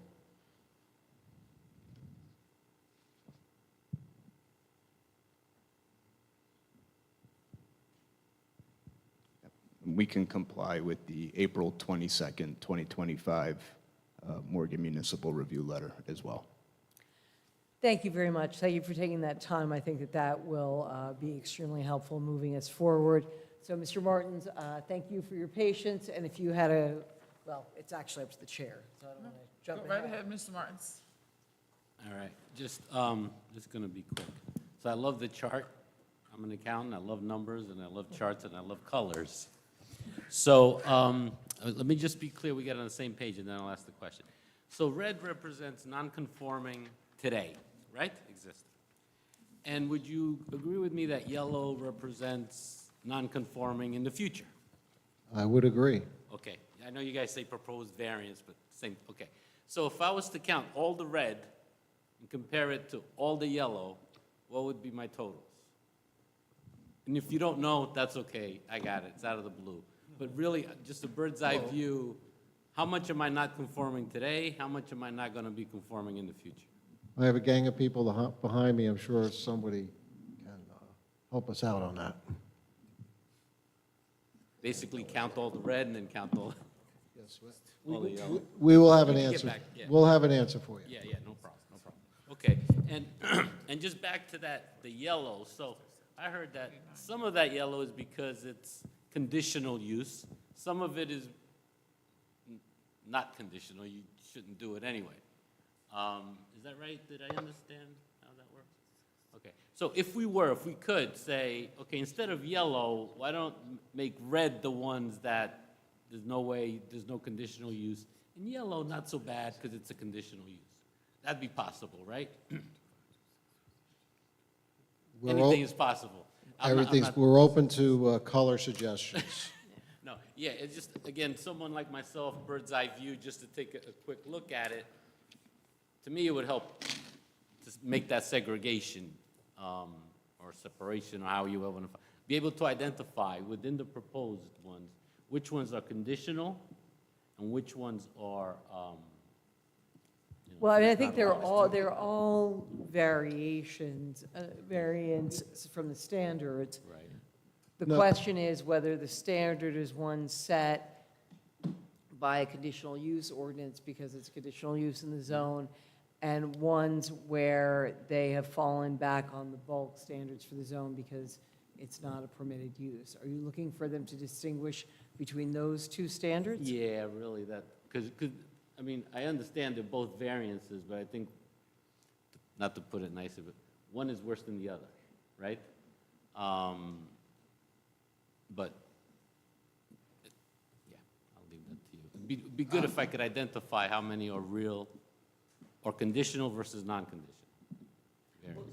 You would be able to tell by, another way to do that would be if you can identify maybe which of the zones, maybe with the circling or something simple, which zones are those where it's not a permitted or not a conditional use. So what we we're applying your code to our project, and these are the results. So I don't understand why we would need to look at a situation that doesn't apply to the project. Okay. So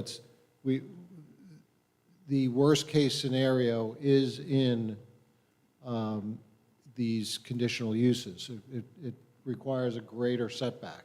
Okay. So you're going to be adding more, so the poles are taller, so one would expect that, well, two things going on here. The poles are taller, but there's fewer of them.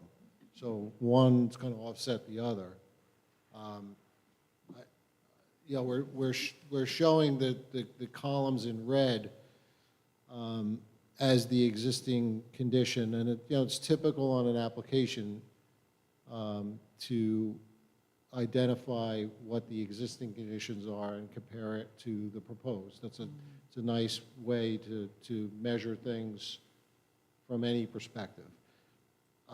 This is a little bit different because we're eliminating what the existing condition is. The poles are no longer there, and we're putting up new poles. So to address your question, we would have to add a set of 3 more columns. So I understand, I understand. Let me just maybe ask the okay, good. I Yes. think I have a different way of voicing your question. Hello. I think Mr. Martins is trying to say, earlier in your testimony, you had mentioned that some of what you're proposing is permitted as a conditional use in some of the zones, and some of them it is not. I think he's looking for clarification on which zones they're permitted as a conditional use and which they are not. Therefore, he has a little bit more clarity on the grander scope of the project, correct? Okay. Also, again, just to kind of piggyback off that, in multiple letters, it said the project spans 7 zones, but only 5 are listed on this table. So that may also provide some more clarification. Okay, sure, certainly. So it does span through 7 zones. However, we don't have structures in 2 of the zones. So there's nothing to measure or compare. So the 2 zones just drop out. They're, they don't factor into anything. Okay. So on this chart, what you see on the left, there's those blue highlighted areas, those are 3 zones. And if you serve IT, mister, if you can scroll down to the next page. So if you scroll down to the next page, there's 2 more sets of zones. So the 2 zones shown here, which is ROS and the MFAH7, those 2 zones, it's not a permitted use, so therefore we have a D1 variance, and we're applying the bulk standards to those 2 zones, to these poles. So those last ones, those are the non-permitted uses? Those are the ones that impact non-permitted? I'm sorry, can you repeat that? Yeah. Well, so did you say that bottom table are the ones that represent the non-permitted? No, both, Both? Okay. this whole sheet, there's 2 zones shown. Yeah. The ROS zone, and I know it's hard to read. That's okay. The ROS zone and the MFAH7 zone. In those 2 zones, when you go to your code, Yep. Public utilities is not listed as a conditional use.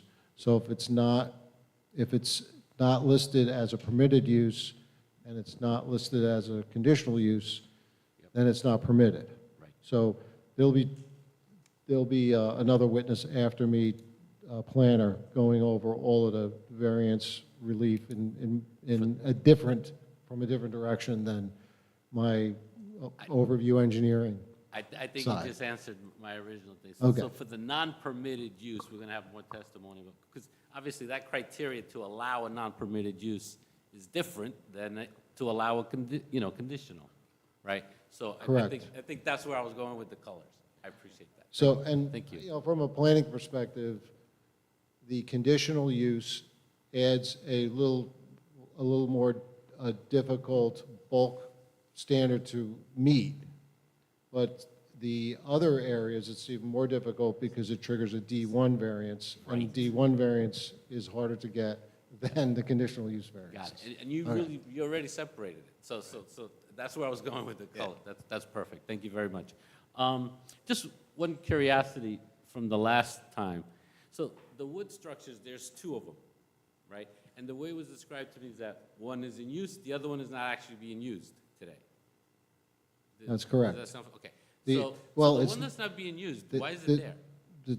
The circuit is not in use. The circuit. I mean, the pole, to answer your question technically directly, the pole's in use, it's holding up the wires.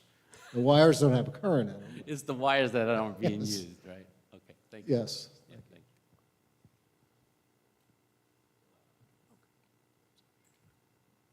you. No, I'm good. Should we call Ms. Cofone? Any other questions? Any other questions? Okay. Madam Chair?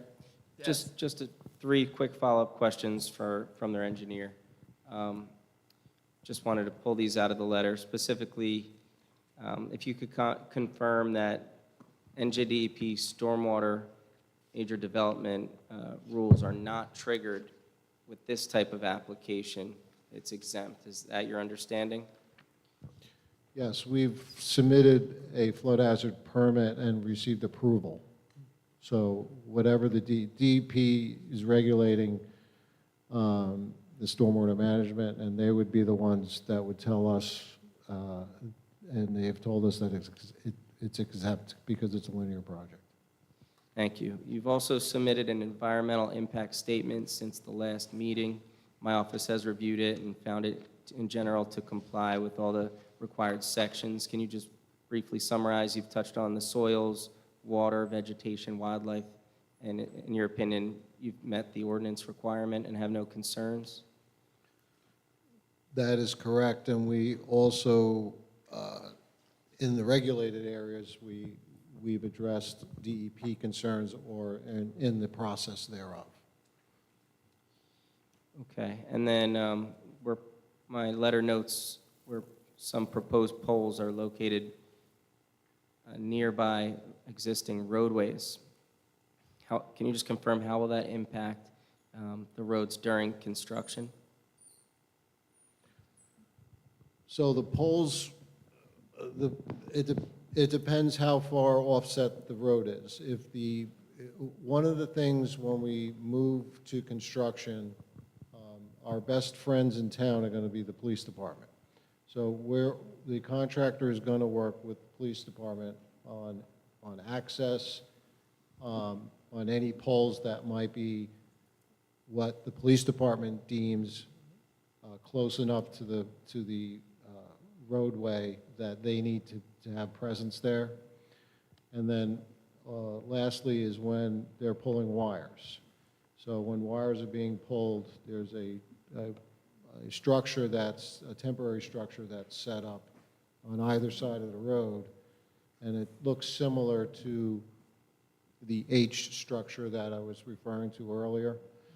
And that H structure is set up underneath the wire pull so that, should the wire fall to the ground while they're pulling it, it'll be caught by these two H structures on either side of the road, and it will not cause a safety impact to anybody that might be on the road. In certain instances during the wire pull, the police would stop traffic, but most of the wire pull is done where you don't even notice it doing. They pull the wire at a very slow rate so that they have that control. So that's, as far as the police, those are the three areas where I'd see they'd be involved. Okay, and then lastly, can you please confirm that what is proposed will meet the township's performance standards? It's chapter 244-160. In general, you'll meet all applicable local, state, and federal laws in terms of noise, lighting, fire, safety, radiation, all those topics? Yes, some of the topics being not applicable, with respect to lighting, for instance, we have no proposed lighting. Okay, thank you. Mr. Huday? I'd like just to hear some testimony. Microphone. I'd like to just hear some testimony, we'll get it on the record. So some of these structures are from 51 to 81 feet tall, and the new proposed ones you mentioned are going to be up to 158 feet tall, which is essentially almost twice what your tallest structure is now. Are there, now I know normally the FAA, you have to be over 200 feet in order to put lights and so forth. Correct. Is there anything else that we need to be concerned about with this new height? With it toppling, is there a field, an area that it's not going to, if it falls, it's not going to hit anything? Okay, so with respect to the lighting, the FAA is the agency that governs whether lights are needed or not. So we're under the 200-foot threshold, so lights are not required. With regard to a scenario where a pole might fall, so there's many different standards that are going into this pole. So it was testified last month regarding the poles. They're steel poles on a concrete foundation. Now, the design criteria for these poles is such that we don't call them high-tension wires for nothing. So they're high-tension wires, which means the wires on each side of the pole are pulling their intention. So the force on the pole is one that wants to topple it in one direction. In the structural engineering world, if you're pulling the same force on both sides, that's pretty good for the pole. It doesn't really feel that lateral motion. But for the design, we have to assume that one side is disconnected, so it's feeling all of that stress on one side. Secondly, the design has to include extreme conditions such as ice storms. So the design criteria is for, it accounts for the weight of 1.5 inches of ice around all of the conductors on each individual structure. So the poles are spaced 1,000 feet apart on average. So the weight of 1,000 feet of wire on each side against the pole with the wind blowing is another load that the pole has to resist. So the pole is very strong. So it's a very unlikely scenario that a pole would topple over. However, should you sum up all of the unlikely scenarios and you find yourself in this condition, one thing is that the poles are all connected with wires on each side, 6 to 9 wires on each side. So the pole is very unlikely that the pole is just going to topple over. It's going to more likely topple in the parallel with the right-of-way, parallel with the lines.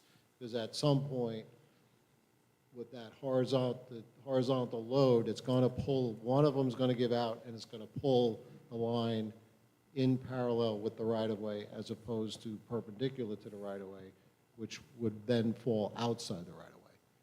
So a fall zone, so, I mean, you're giving us an explanation that these things are designed not to fall, not to fail. Right. We all know that that doesn't always happen.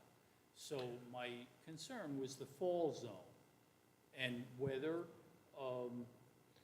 there are fall zones around these poles, that there are no structures or homes or whatever that could be impacted by this thing toppling over.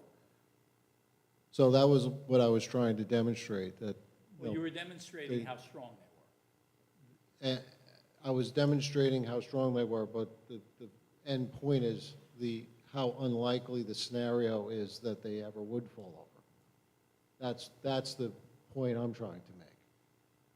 So the other. You guys normally design things for like 100-year storms and so forth. So, right. These things happen. So the other factor too, which I didn't mention, is the poles are.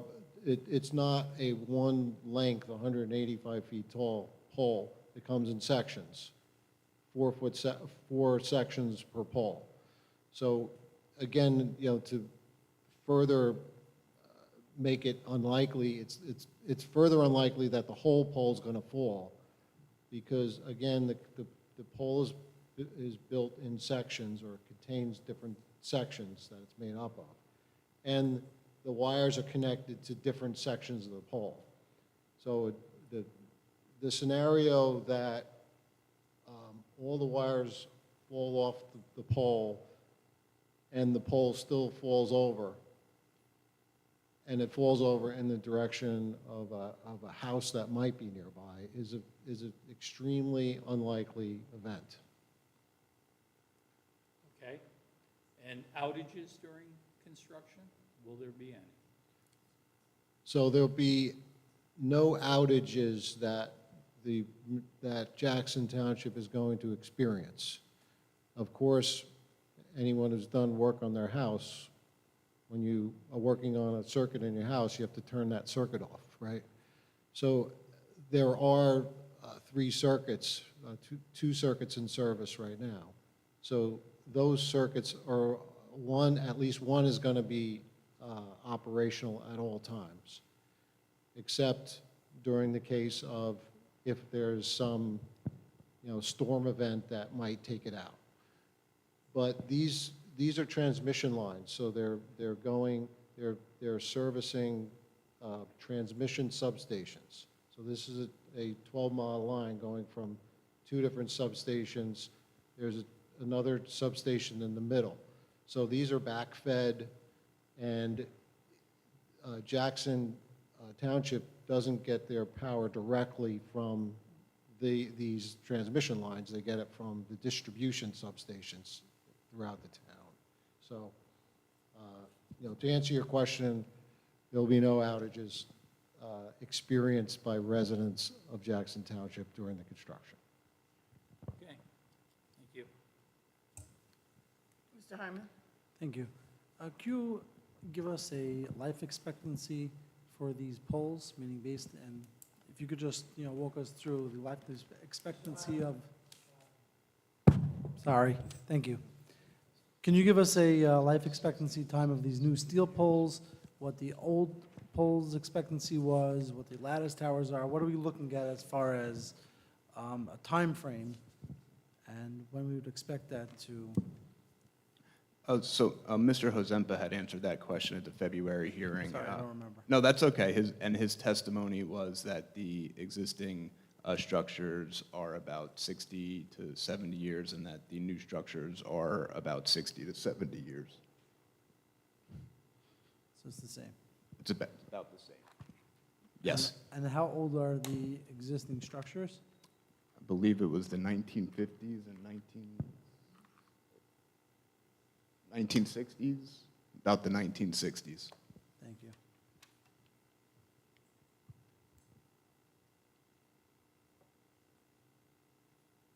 Any other questions for this witness?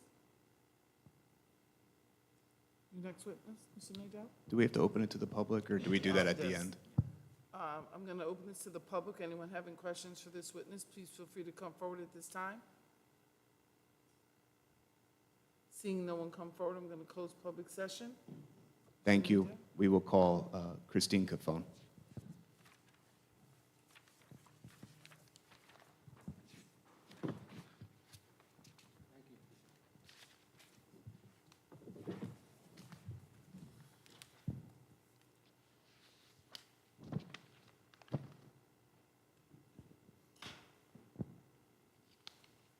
Do you swear that this testimony you will give before the board this evening will be the truth and nothing but the truth? Yes. And please state your name for the record.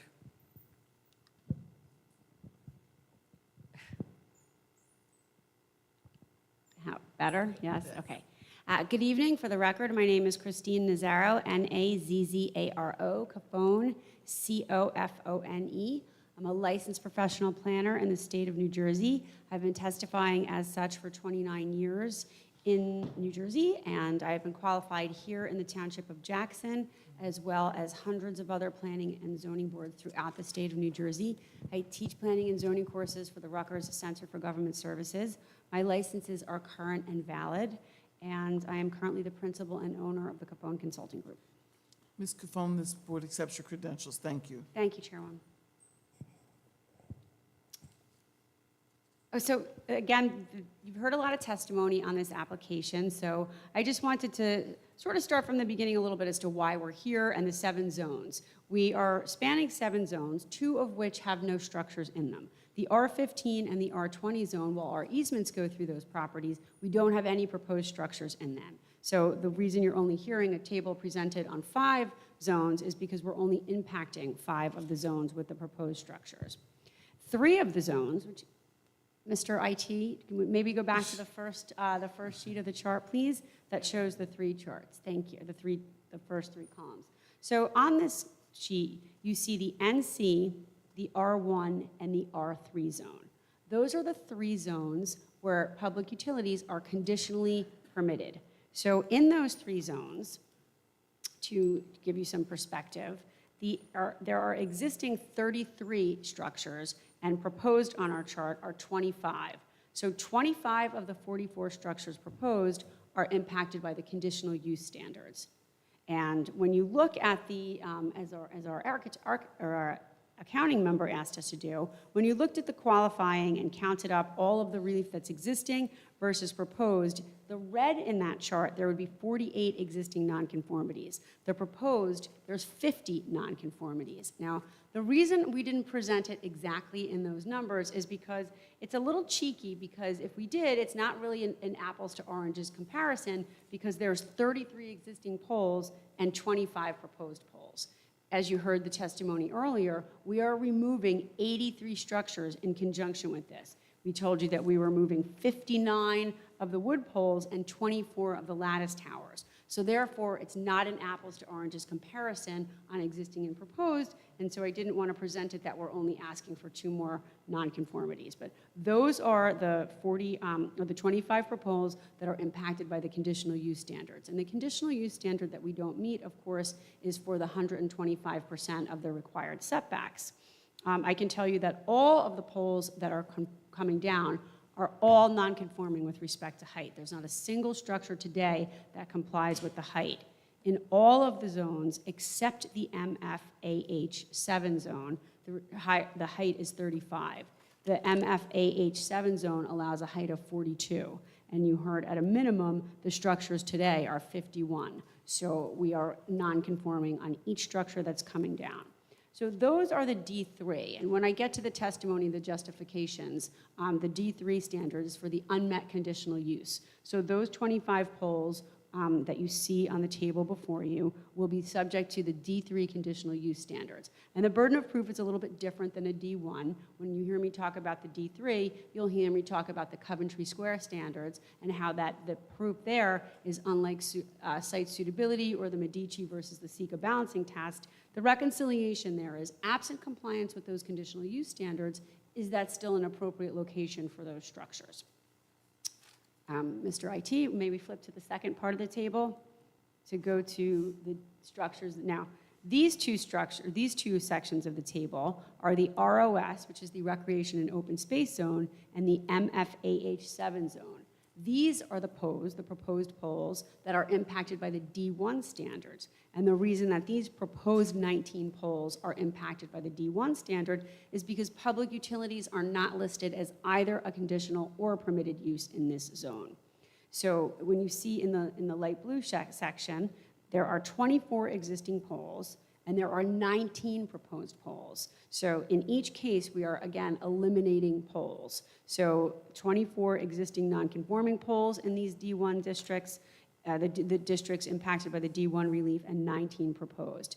Similarly, when you add up the red and yellow here, you actually have 28 existing violations and 21 proposed. And I did, because I'm not a numbers girl, confirm these numbers with someone on our team before I came up here and presented them to you. So I believe them to be accurate. I counted them and we came to the same numbers. So if that gives you some perspective, but again, it's a little cheeky because you're taking polls down, so the numbers it doesn't play out exactly. So I hope that that gives you some perspective on the relief that's required.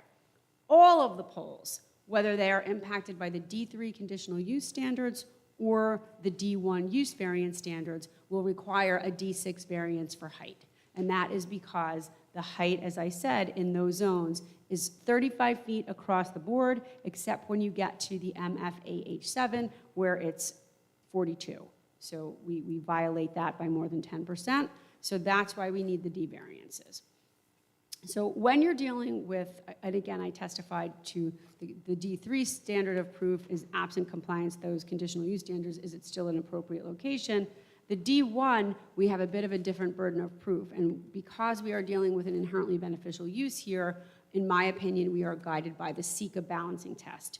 So the first step in the Sika balancing test is to identify the public interest at stake.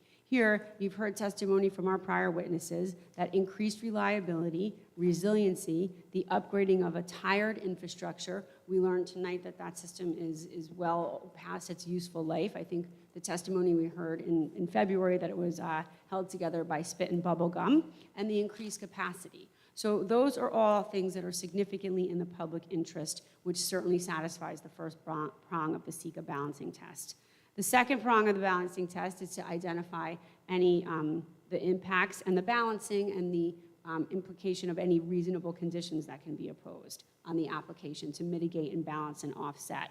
You heard tonight that there will be no trees removed, no condemnation, that we would be willing to accept a condition that we comply with the 4/22/25 Morgan Engineering Review Letter, as well as the 5/1/25 Remington and Vernick Letter. So those things could all certainly be reasonable conditions that could be imposed on the application. They were proffered as part of the record. And then the last prong of the SEEK and balancing test is to weigh those benefits against the benefits of the application. As far as the D3, where we have to testify that absent compliance, it's still an appropriate location, I think it's important to note that all of these proposed structures are going in an existing continuous easement that exists today. They're going in an area, we're not impacting a new right-of-way or a new easement. This is all going into an existing easement, and we're certainly just replacing infrastructure. So the other thing I would tell the board is that these principal structures, and you saw from the photographs that we provided, are really, they're structures, they're not buildings. So these structures, the setbacks that we're violating tend to apply to a building with 4 sides on it, where these are open air structures. And I think that certainly the massing of those will not have the same impact as a building would. So with that being said, I think certainly absent compliant with the conditional use standards, this still remains an appropriate location for these proposed structures. And when you're dealing with the D6 variance for height, one of the things we like to do as planners is we are guided by the Cox Manual, the New Jersey Zoning and Land Use Administration.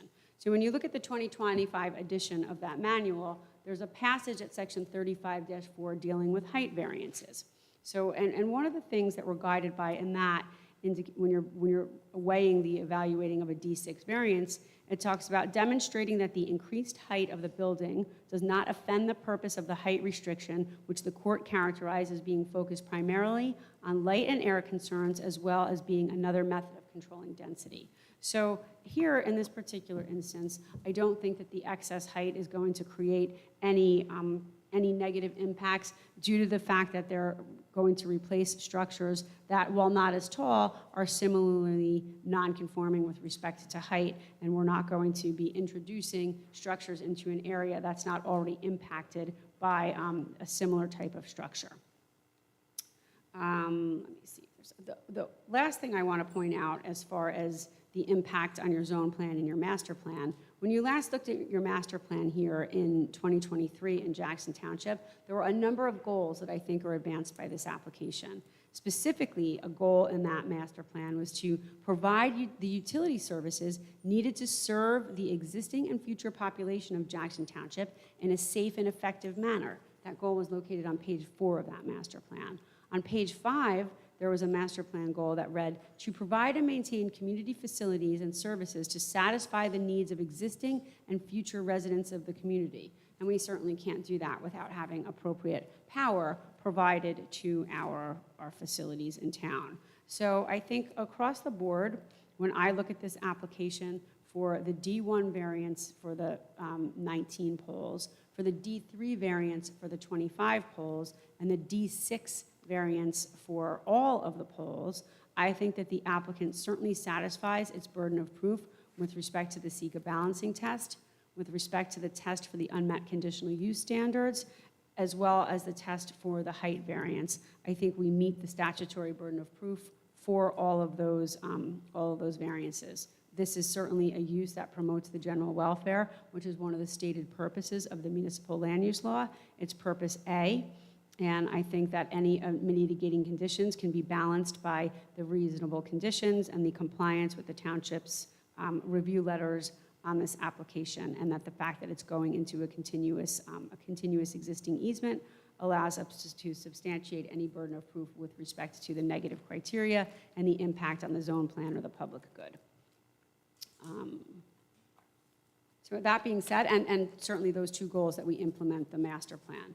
With that being said, I have nothing further on direct, Mr. Nadel. If there's something you want me to go back over, I'm happy to do that or answer any questions. Thank you, Ms. Cafone. That will conclude our direct testimony for Mrs. Cafone. Any questions, Ms. Cafone? Yeah. Mr. Martin? So thank you for counting. Not my strong suit, but I think I And- did okay. Yeah, and you almost predicted my next question, which was, so fair, you count the totals, you're not looking at apples and apples, right? not. Because, but the truth is that the proposed are 50% less than the existing, right? So if you're just doing, normal math and say, okay, well, then I expect my variances to go down by 50%, right? Because I have 50% less poles, right? And I think I heard the response to that is because of the height, right? If you didn't have the height variance, you'd have a lot less variances. Is that true? Yes, you would, because the conditional use standards would not be, perhaps, there's Right. more degree So of it's really- relief due to the fact that the conditional use standards. Because of the height, right? Correct. The height is really what, because I was trying to, figure it out, but Also, I would say that I don't know that in land use, perhaps in accounting, a linear analysis like that has some merit. I'm Yeah. not sure that that finds its way into having merit in the land use world. Okay. Just based on my 29 years of experience, I don't think land use analysis is linear in that way. Okay. So I'm not sure that if that is mathematically true, that it Right. necessarily translates into a negative or positive impact. Right, okay. Yeah, it was just simple that if I have 50% less poles, I should have 50% less variances. Again, I understand But how I in get- your world you might want to, that might want to prove out. I don't gotcha. know that that's, so I've been an expert witness for 29 years, and I've testified on thousands of applications. I've never used a linear model like that to Okay. assess the impact of the application. Gotcha. Thank you. You're welcome. Any additional questions or comments? Yes. Mr. Hyman? I was trying to understand, is there a reason why we don't just replace the existing poles? Meaning to say is that, based on the testimony, the existing poles need to be replaced either now or within the next couple of years. Is there a reason why we're specifically changing this to taller towers? So I would imagine, like anything, technology and things change. So I'm not sure that it's productive to just replace in kind what's existing there today. Because from the prior testimony was saying is that the life expectancy is the same. So what is the benefit of replacing them with much taller, higher towers, which are more noticeable, more of an eyesore if you want? What is the benefit of putting in these taller towers? So the benefit is greater reliability, greater resiliency, and greater capacity. More than if you would just replace them with the same? That's not my understanding. So I don't know that we did the analysis of replacing them in kind, or if that's even consistent with the current technology to replace them in kind. Anything beyond that, I'm not sure that I'm the best witness to answer that for you. I'm just, from a planning standpoint, I don't understand why we would replace it with something taller and more invasive if it could just be replaced with the same. So Well- while I understand that this is inherently beneficial and we need to maintain these so we could have proper electricity going through it, but that would be the responsibility just to upkeep it or to replace it when it needs to be replaced. Why go to something that's a lot taller? So again, I'm not sure that I would use the word more invasive to refer to an application where you are removing 83 structures and replacing them with 44. I think that that's a more efficient system, and you're in some, we've presented very similar photos in other applications and other municipalities, multiple other municipalities, and some have even found they've used the words neater and cleaner to describe the current application. So I don't know that I share your opinion that this is So more that's what I'm asking, is invasive. that your testimony saying that you're the opinion that a taller, with fewer poles or towers is beneficial, meaning the inherent, beneficial, benefit is not necessarily the fact that you're putting in the taller tower. My understanding of your testimony is that it's the fact that you're actually replacing it. The fact that you're increasing reliability, you're increasing resiliency, and you're increasing capacity, and you're replacing an antiquated infrastructure. So That's the public benefit. My understanding of the capacity is only based off of the shore wind turbines to increase capacity. Right now, as we've discussed in the last meeting, that was shot down by President Trump, that is dead as of now. So my understanding is there is no additional capacity for now. It's only saying is that, well, if this ever becomes alive again for whatever reason, then we would be able to build such and have a higher capacity. Right now, there is no, that's my understanding, additional capacity.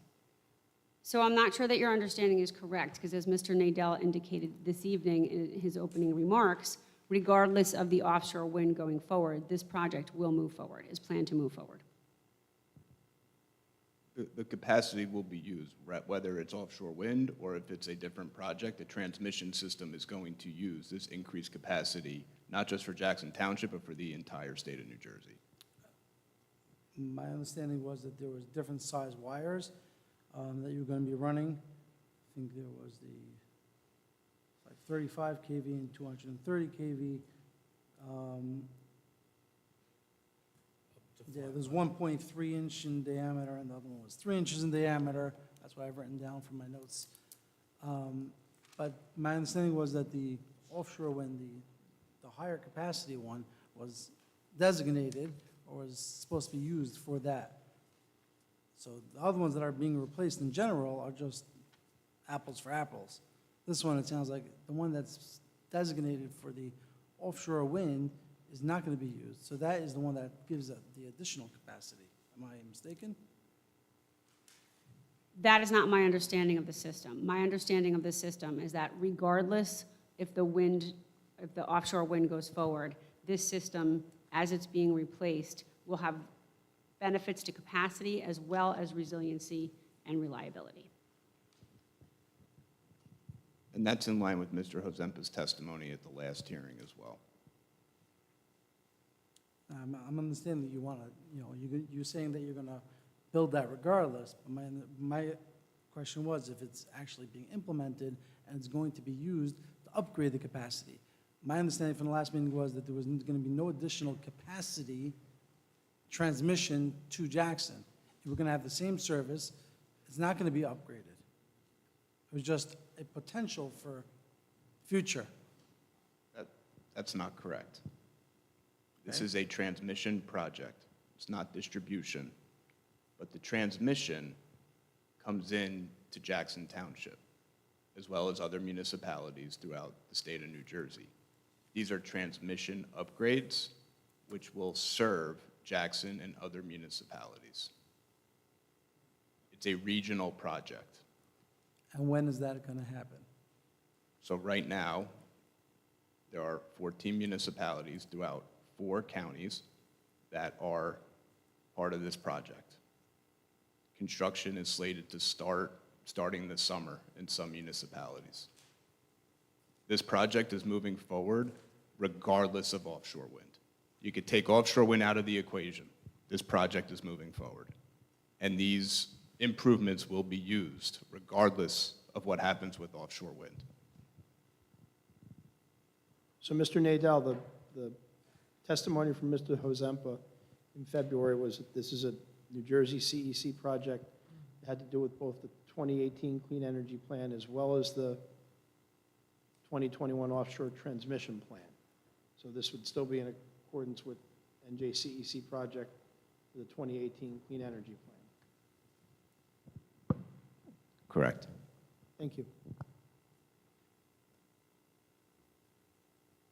Mr. Hudak, just a quick question. You're going to be doubling the transmission capability from 230 kV to 500, more than doubling.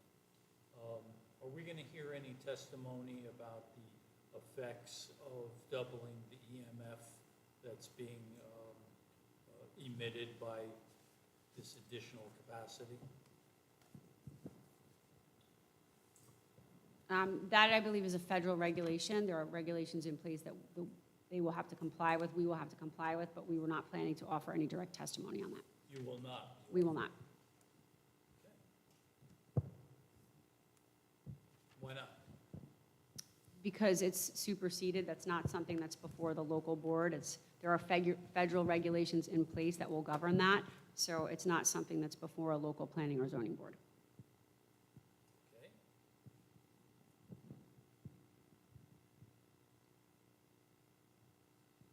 Any additional questions or comments?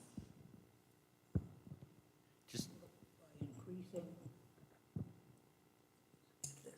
By increasing the EMF, what effect would it have on residents who live within the path of these wires that are conducting more energy? I'm sorry, I couldn't really hear your question. Will that have any negative effect on any residents living in the path of these wires which have more than double the EMF? No, again, there are federal regulations in place that this applicant will have to comply with, so we would anticipate that they will in fact comply with those regulations. And are these published someplace where it could be looked at? I have a feeling we're going to get some residents that are going to be asking you about the danger of living right within the zone. Well, any residents would have been notified, and there were dozens of notices, if not hundreds, sent out in conjunction. 450. So 450 notices went out, and this is now our second hearing, and I think we have not had any residences, but that doesn't mean, of course, that it's not a concern and we don't have to comply. So if those regulations are available to the public, I would imagine that they would be available. I would have to defer to Mr. Nadel or our team if we could in fact submit them, but certainly this applicant would have to comply with those.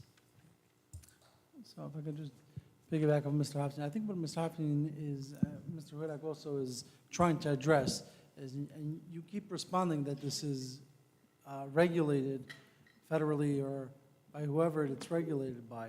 But the question is, on a practical level, will there be any detriment to anybody that lives nearby, whether it's regulated or not? You could have something which is legal that still there holds some detriment to people. I think that's their question. What kind of detriment is there, or is there, to anybody that's in this surrounding vicinity? Oh, hearing your question, the state of New Jersey approved this project. It's running through 4 counties and 14 municipalities. JCPNL has to comply with all of the regulations, and based on our review of the application, the engineers have worked on the project, EMF has not come up. In other municipalities, the project's been approved by the state, and I would respectfully submit that it's preempted by federal law, which is in charge of regulating the EMF. Mr. Nadeau, first of all, and I will talk to the board later about the level at which that can be considered, but I would also ask you, because I want the board to have clear information, is JCPNL suggesting that there are federal standards regulating EMFs for utility lines? Is that what you're suggesting?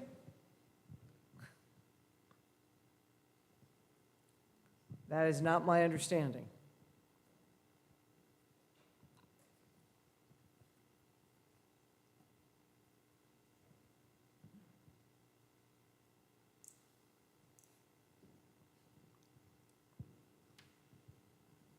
I'm not certain if there are federal regulations for EMF, but I believe that there are regulations for EMF that they have to comply with. There are federal regulations for EMFs. I would agree with you on that, but I do not believe that there are federal regulations for EMF production pertaining to utility lines. That's the distinction I'm making here. So that I would have to defer to my client to ask if we're.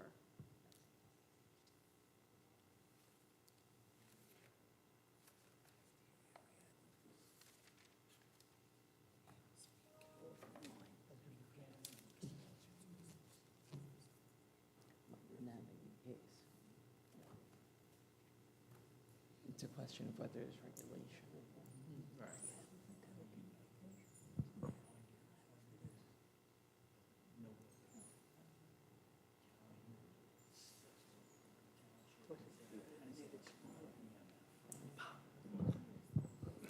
Mr. Nadell? Can we take a 5-minute break just to take, That's up to the chair. oh, Madam Chair, could we take a 5-minute break? Just to confer with my client? Thank you.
questions for Ms. Cofone by the board members is where we left off.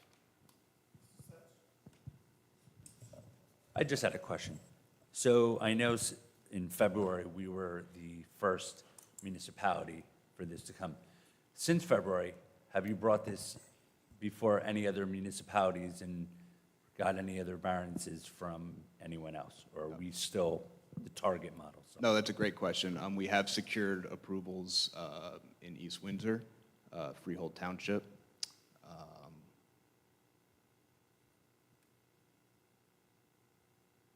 Lakewood. I'm trying to think if I'm forgetting. We're going, that wasn't other non-CEC towns, and Howell Township is up next. Okay, and any denials? No. Okay.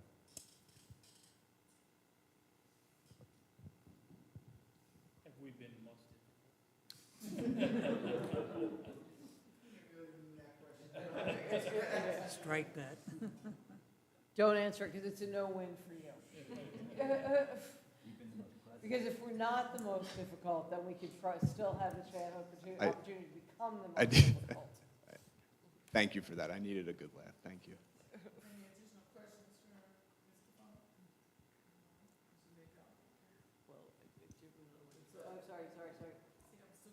Yeah, that's okay. Do we check the board? Open up public. Yeah, first, see if the board professionals have any questions.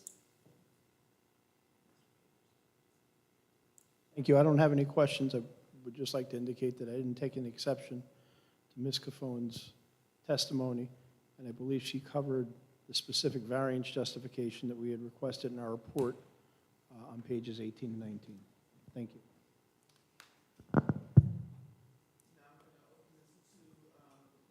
Chairperson? Sorry. My apologies.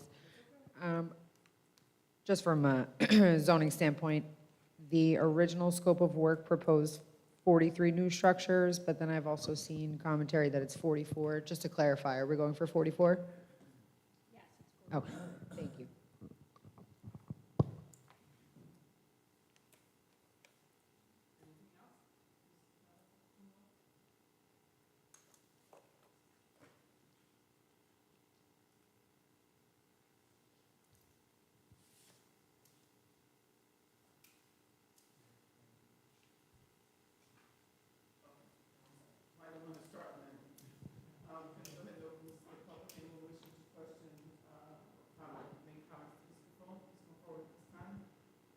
Seeing no one come forward at this time, I'm going to go ahead and close the public. Mr. Nadell? Thank you.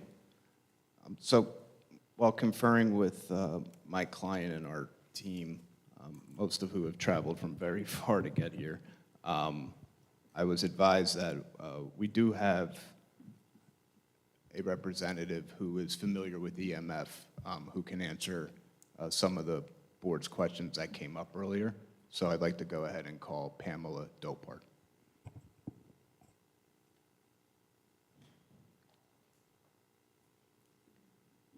Please raise your right hand. Do you swear the testimony you will give before this board will be the truth and nothing but the truth? Yes, I do. And I'm sorry, if you could state your name again and perhaps spell it. Certainly. Hi, good evening. My name is Pamela Dopart, D-O-P-A-R-T. I am with Exponent, a scientific and engineering consulting firm. I am a senior managing scientist. I have been at Exponent for 7 years.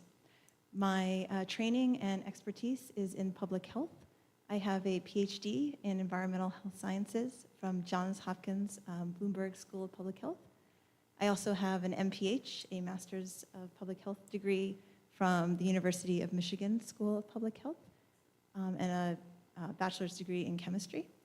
I am also a certified industrial hygienist, a CIH, which is a credential that signifies my training and technical experience in recognizing and evaluating physical and chemical exposures in our communities and workplaces. I think it Thank you. Thank you. So, Ms. Dopart, can you please provide the board with just, first let's start with just a general overview of EMF. Certainly, sure. So EMF, we're referring here to electric and magnetic fields. These are generated by these are produced by anything that generates, transmits, or uses electricity. So common sources of EMF that we encounter throughout our daily lives include all of the electrical appliances and equipment in our homes and workplaces throughout our communities, all of the electrical wiring and electrical lighting in our buildings, as well as all the transmission and distribution lines in our communities. Because we live in a very modern, electrified society, we are effectively surrounded by EMF in our daily lives. And the EMF relevant to this project that we're speaking of tonight is the same type of EMF as we encounter from from these other sources that I spoke of, including all of our electrical devices that plug into the electrical system. So our vacuum cleaners, hair dryers, power drills, as well as, again, all of the electrical wiring and lighting in our buildings. Thank you. And one of the questions earlier, and I'm paraphrasing, was since the current is doubling, that EMF automatically doubles with it. In your experience, is that the case? How does that work? No, so the EMF levels from a given transmission line will depend on the design of the line and various factors, but that is not the case directly. And in fact, certain design features, such as, so the height of the structure, having a taller structure could actually result in lower EMF levels because a key characteristic of both electric and magnetic fields is that the field levels decrease very quickly with distance. So as you move further away from, again, your appliances, from a wiring in your building, or from a power line, those levels drop off very quickly. So certain design features like raising the structures or keeping the wires, or the line, expanding the right of way or moving the lines further away from a residence, those levels will decrease very quickly. And because of that, inside most homes, our primary sources of exposure to EMF come from those sources inside our homes, such as our appliances and wiring and lighting. Thank you.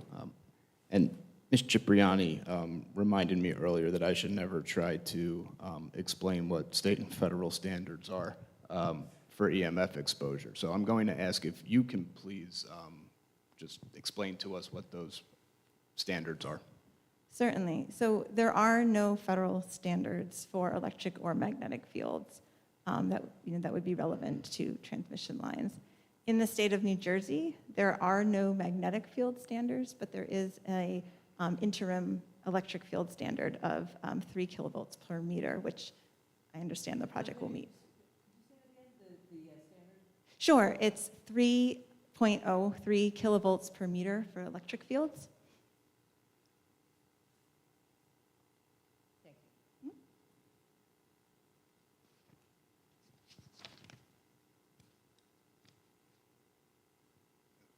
Now, you said that there are no standards?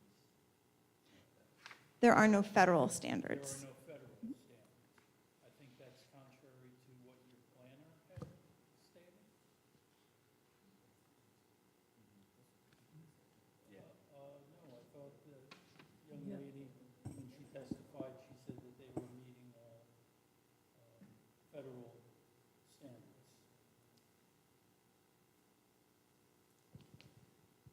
Am I mistaken?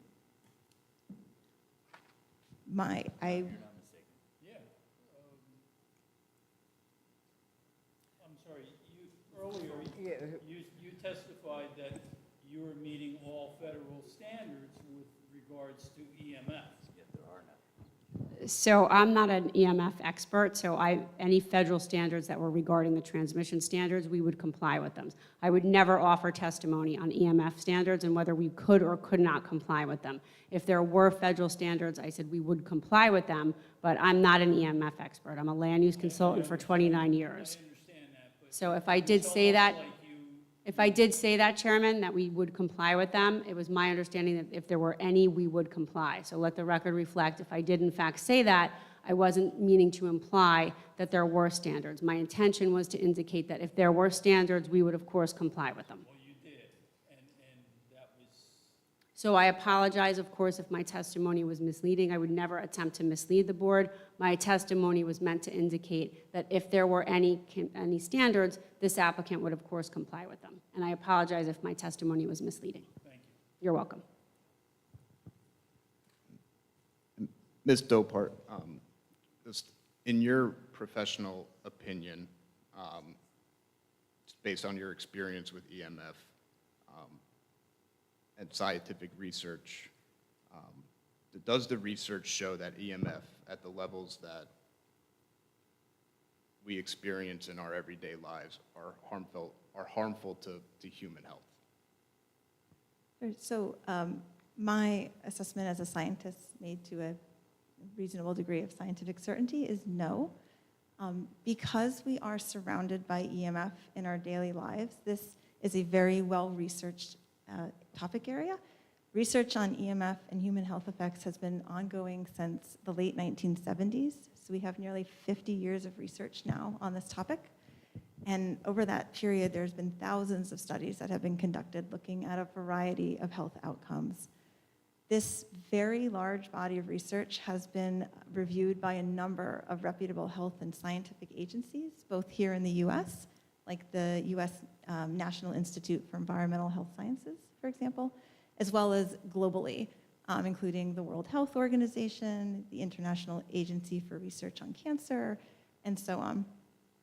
These agencies have put together panels of experts with the appropriate technical backgrounds and experiences to do a really thorough and comprehensive review of all of that research on EMF. And the World Health Organization, for example, has a website with a lot of really good information on it.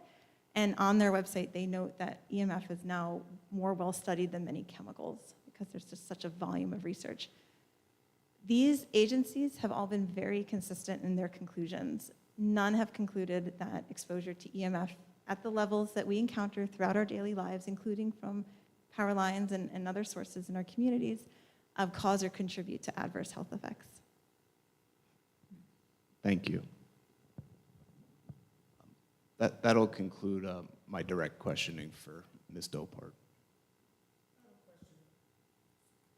So we talked about the fact that if the structures are going higher, that may actually be a benefit.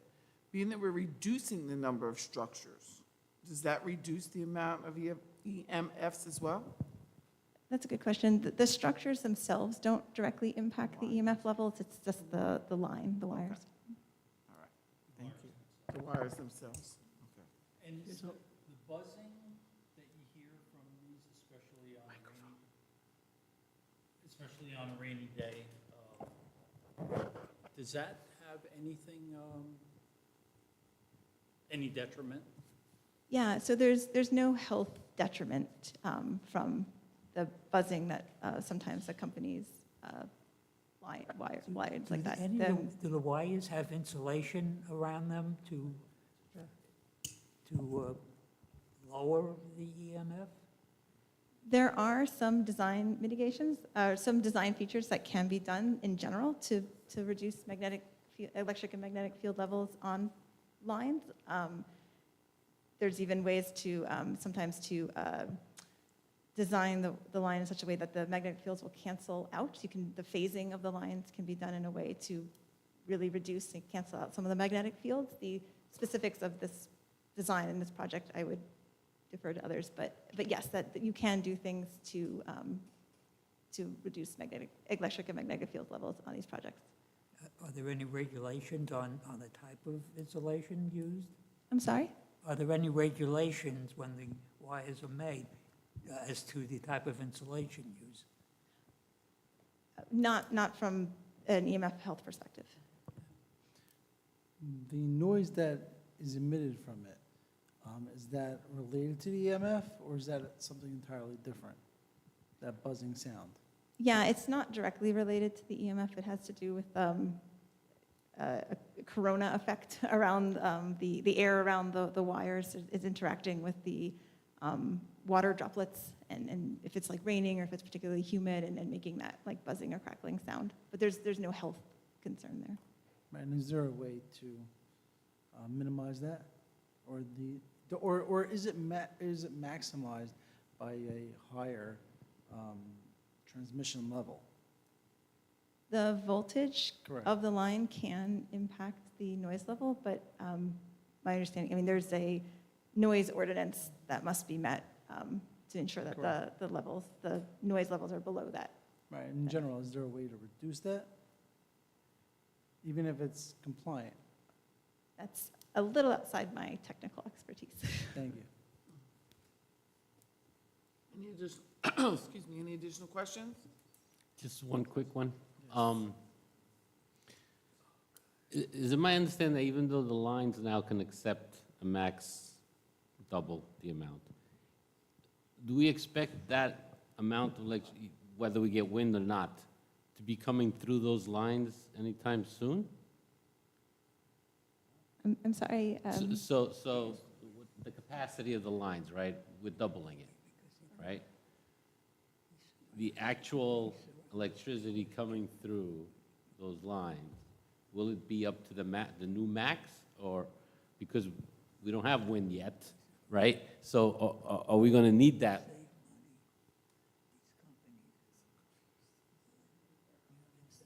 Okay, so what's the max capacity of the lines that we're gonna put up? I think Was it Mr. 500? Nadell is checking Okay. with other witnesses that may have information on that question. Okay. Currently, they were 230 KVs, Right? and they will have the capacity to go 500. Right. That's what I thought you had mentioned before. Yeah. So, All right, Mr. Hozempa can answer that question, but let's,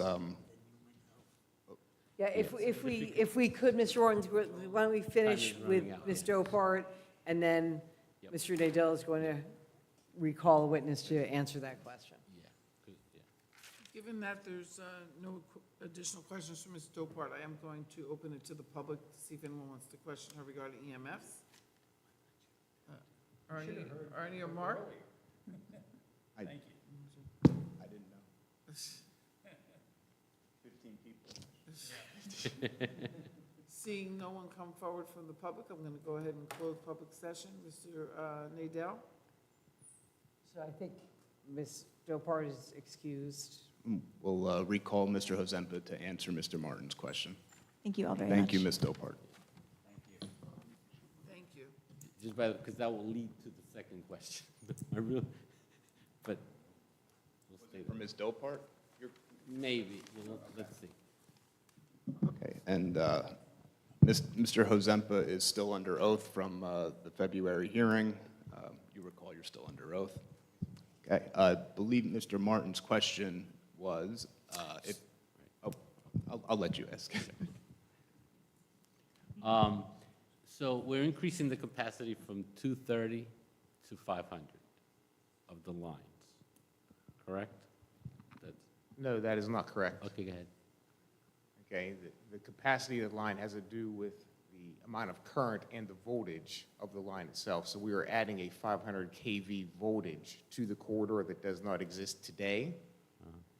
But that's just the voltage of the line, it's not the capacity of the line. Okay. So these lines, will they have higher capacity than the current ones? Yes, they will. Okay. When do we think we're going to be using them to close even to capacity? Meaning we're going to exceed what we have today, and we're going to need this additional. When is that going to happen? Hopefully, never. Okay. Because we designed the transmission system to have more than the capacity we expect to see in normal circumstances. Normal circumstances being when all the facilities are in service. we build a system with excess capacity, so when there is an outage on the transmission system, there are circuits that are still in service around where that outage occurred have the capacity to pick up the energy that was flowing through the line that was lost. So we always want to have extra capacity on the system, which is way we can maintain the reliability we have today. Yep. And so today, our capacity is 230. No, that's the voltage on the line. Oh, okay, what's our capacity then? Sorry. The capacity of the current circuits, I don't know off the top of my head, but say it's somewhere around 800 MVA, megavolt amperes. Right. And so we're saying, look, we can't live with what we have today because we're going to reach that capacity very soon, and we need this buffer. So we need these new lines. No, the capacity is not the question here. Okay. The question is the aged infrastructure, Yeah. okay, that needs to be replaced, and the opportunity to increase the capacity to rebuild that corridor and make provision for offshore wind. See, I didn't want to go to the offshore wind. It doesn't matter how we get that extra capacity, voltage, whatever. You need lines there to accept it, right? Whether it's offshore wind or anything else, no? We need to have, we need to have the capacity for the offshore wind, but if the capacity is not used by offshore wind, it'll be used by the system for other circumstances. For other circumstances. Yes. For example, in the Energy Master Plan of New Jersey, there is an initiative to electrify buildings and vehicles. So that takes power to electrify vehicles and power to electrify buildings. Right. So that power has to come from somewhere. Right. And it has to be delivered through the transmission system to where it is being used. Yes. So regardless of whether offshore wind occurs or not, these lines will be needed to serve the future load of New Jersey. Okay. Okay. That, and that future is what I was trying to get an idea. Is it 2 years, 5 years, 10 years? And back to, just kind of the question, why now? Right? If we're only going to need it in 10 years from now, why are we trying to do it now? Well, But again, that's okay. We don't have to go there. as was stated earlier, the life of these facilities is about 60 years or more. Right. Okay, so hopefully, we won't have to do anything on these facilities for 60 years or more. So we want to make sure we have adequate capacity to cover that time frame. I understand. And that wasn't the main. So will this require some special, since you have this extra capacity, right? Those signs, warning, electrification, IMF, whatever. Is it going to require more signage or more, more warnings because it's more dangerous potentially because you got more capacity, voltage, whatever you want to call it? Well, it is not any more dangerous than the lines that are out there today. Okay. Just and that's because where there's more capacity doesn't make it more dangerous. Okay, and that's kind of where I was going to the question before, whether it's IMF, whether it's voltage, whatever the term, which I'm not an electrician, but that's really what I think we're all trying to get to. Is it less safe because we got more capacity going through? I would argue that it is more certified? No, safe because it's we'll more have safe. newer equipment. Okay, got it. Thank you. That's where I was going. Just a quick question. Jackson now has approximately 60,000 residents. How, within the next 10 years, is it expected to go to 70 or more? How many people can these lines supply? Because it's not only Jackson, you're talking Lakewood, you're talking Howell, and whatever other, all the way over to East Windsor, you were saying. How many more people can be taken care of with the usage that would be put out? I don't believe I can give you a number of persons that can be served by the facilities. Double the amount? Well, because again, you got to recognize that this is a meshed system. It's a network system. So there's multiple connections, multiple transmission lines, multiple substations, all working together. And we have to build reliability into that system so that if we lose anything like a transmission line or a transformer on the system, that there's redundancy to keep the power supply moving.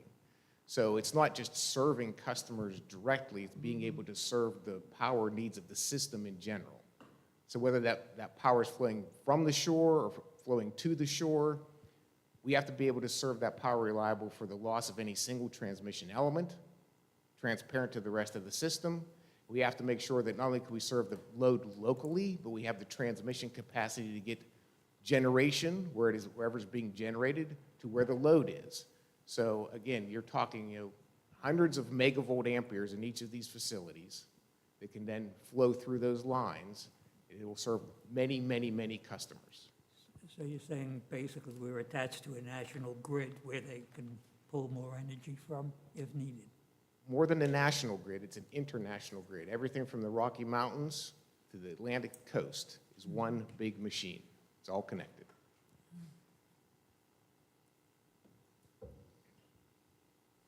Any additional questions? Mr. Romar, Mr. Peters, any questions for Mr. Ozempa? Okay. I'm going to open this to the public. Anyone wishing, just following protocol.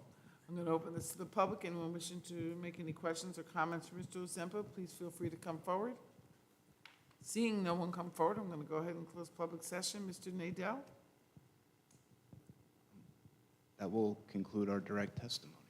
You have a closing statement or anything for us? Is it now time for the closing statement? Yeah. So I'm gonna start by first saying it was over a year ago when we had our first meeting with Jackson Township about this project. The assistance and professionalism from the township, the professionals, Mr. Peters, Mr. Romeyer, Ms. Cipriani. I know Mr. Paporo's not here tonight, but, and I do need to just take a moment and say that JCPNL and myself really do appreciate all of the help and assistance we had through this project. I'll be short. This is a very important public utility infrastructure project for Ocean County, for Monmouth County, for Mercer County, and for Middlesex County. And as you heard from our witnesses over the last two hearings, there are several major public benefits that will be provided to ensure that electrical service can continue to be provided in a reliable fashion to the state of New Jersey. I don't want to take too much more time, so unless there's any other questions, I will defer to our testimony in the record. But once again, thank you to the professionals, thank you to the board members. We really do appreciate all of your assistance on this project. So once again, I'm going to open it to the public. Any questions or comments? Obviously, we're not seeing anyone come forward. We're going to go ahead and close public session. Board, it's up to us for discussion.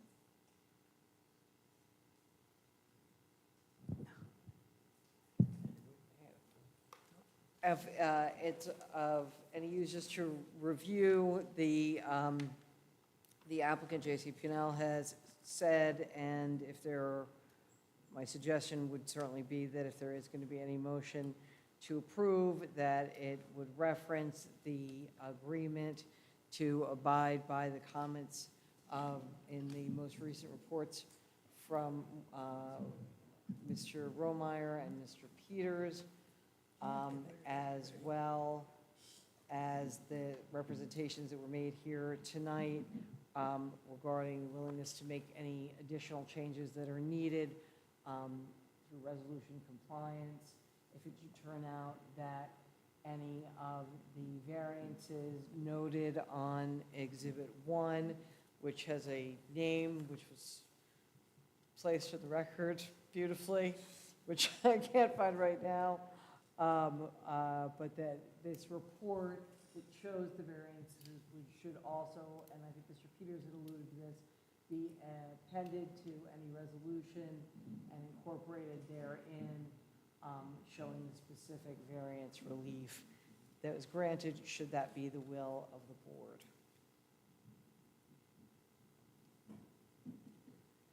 To the extent that the EMF issue was raised, expert testimony was provided, stating that there was not a health risk from this project.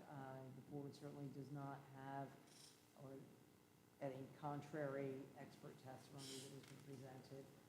Therefore, that will have to be accepted unless it were to be rejected on the basis of credibility. Questions, comments? Motion? In light of the testimony, I approve to make a motion to approve the applicants with everything that was. In addition to include With- everything that Cipriani has just Right. commented on. Okay. I'll second it. We have a motion second for approval. Roll call, please. Mr. Hyman? Yes. Dr. Hofstein? Yes. Mr. Hudak? Yes. Mr. Martins? Yes, I'd just like to say thank you for taking all my questions and having all the experts here, and even going back and forth sometimes, so I do appreciate all that. Yes, of course. Mr. Such? Yes. Ms. Bradley?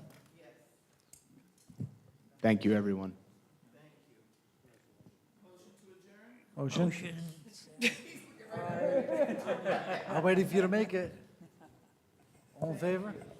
I think there was a second, and all in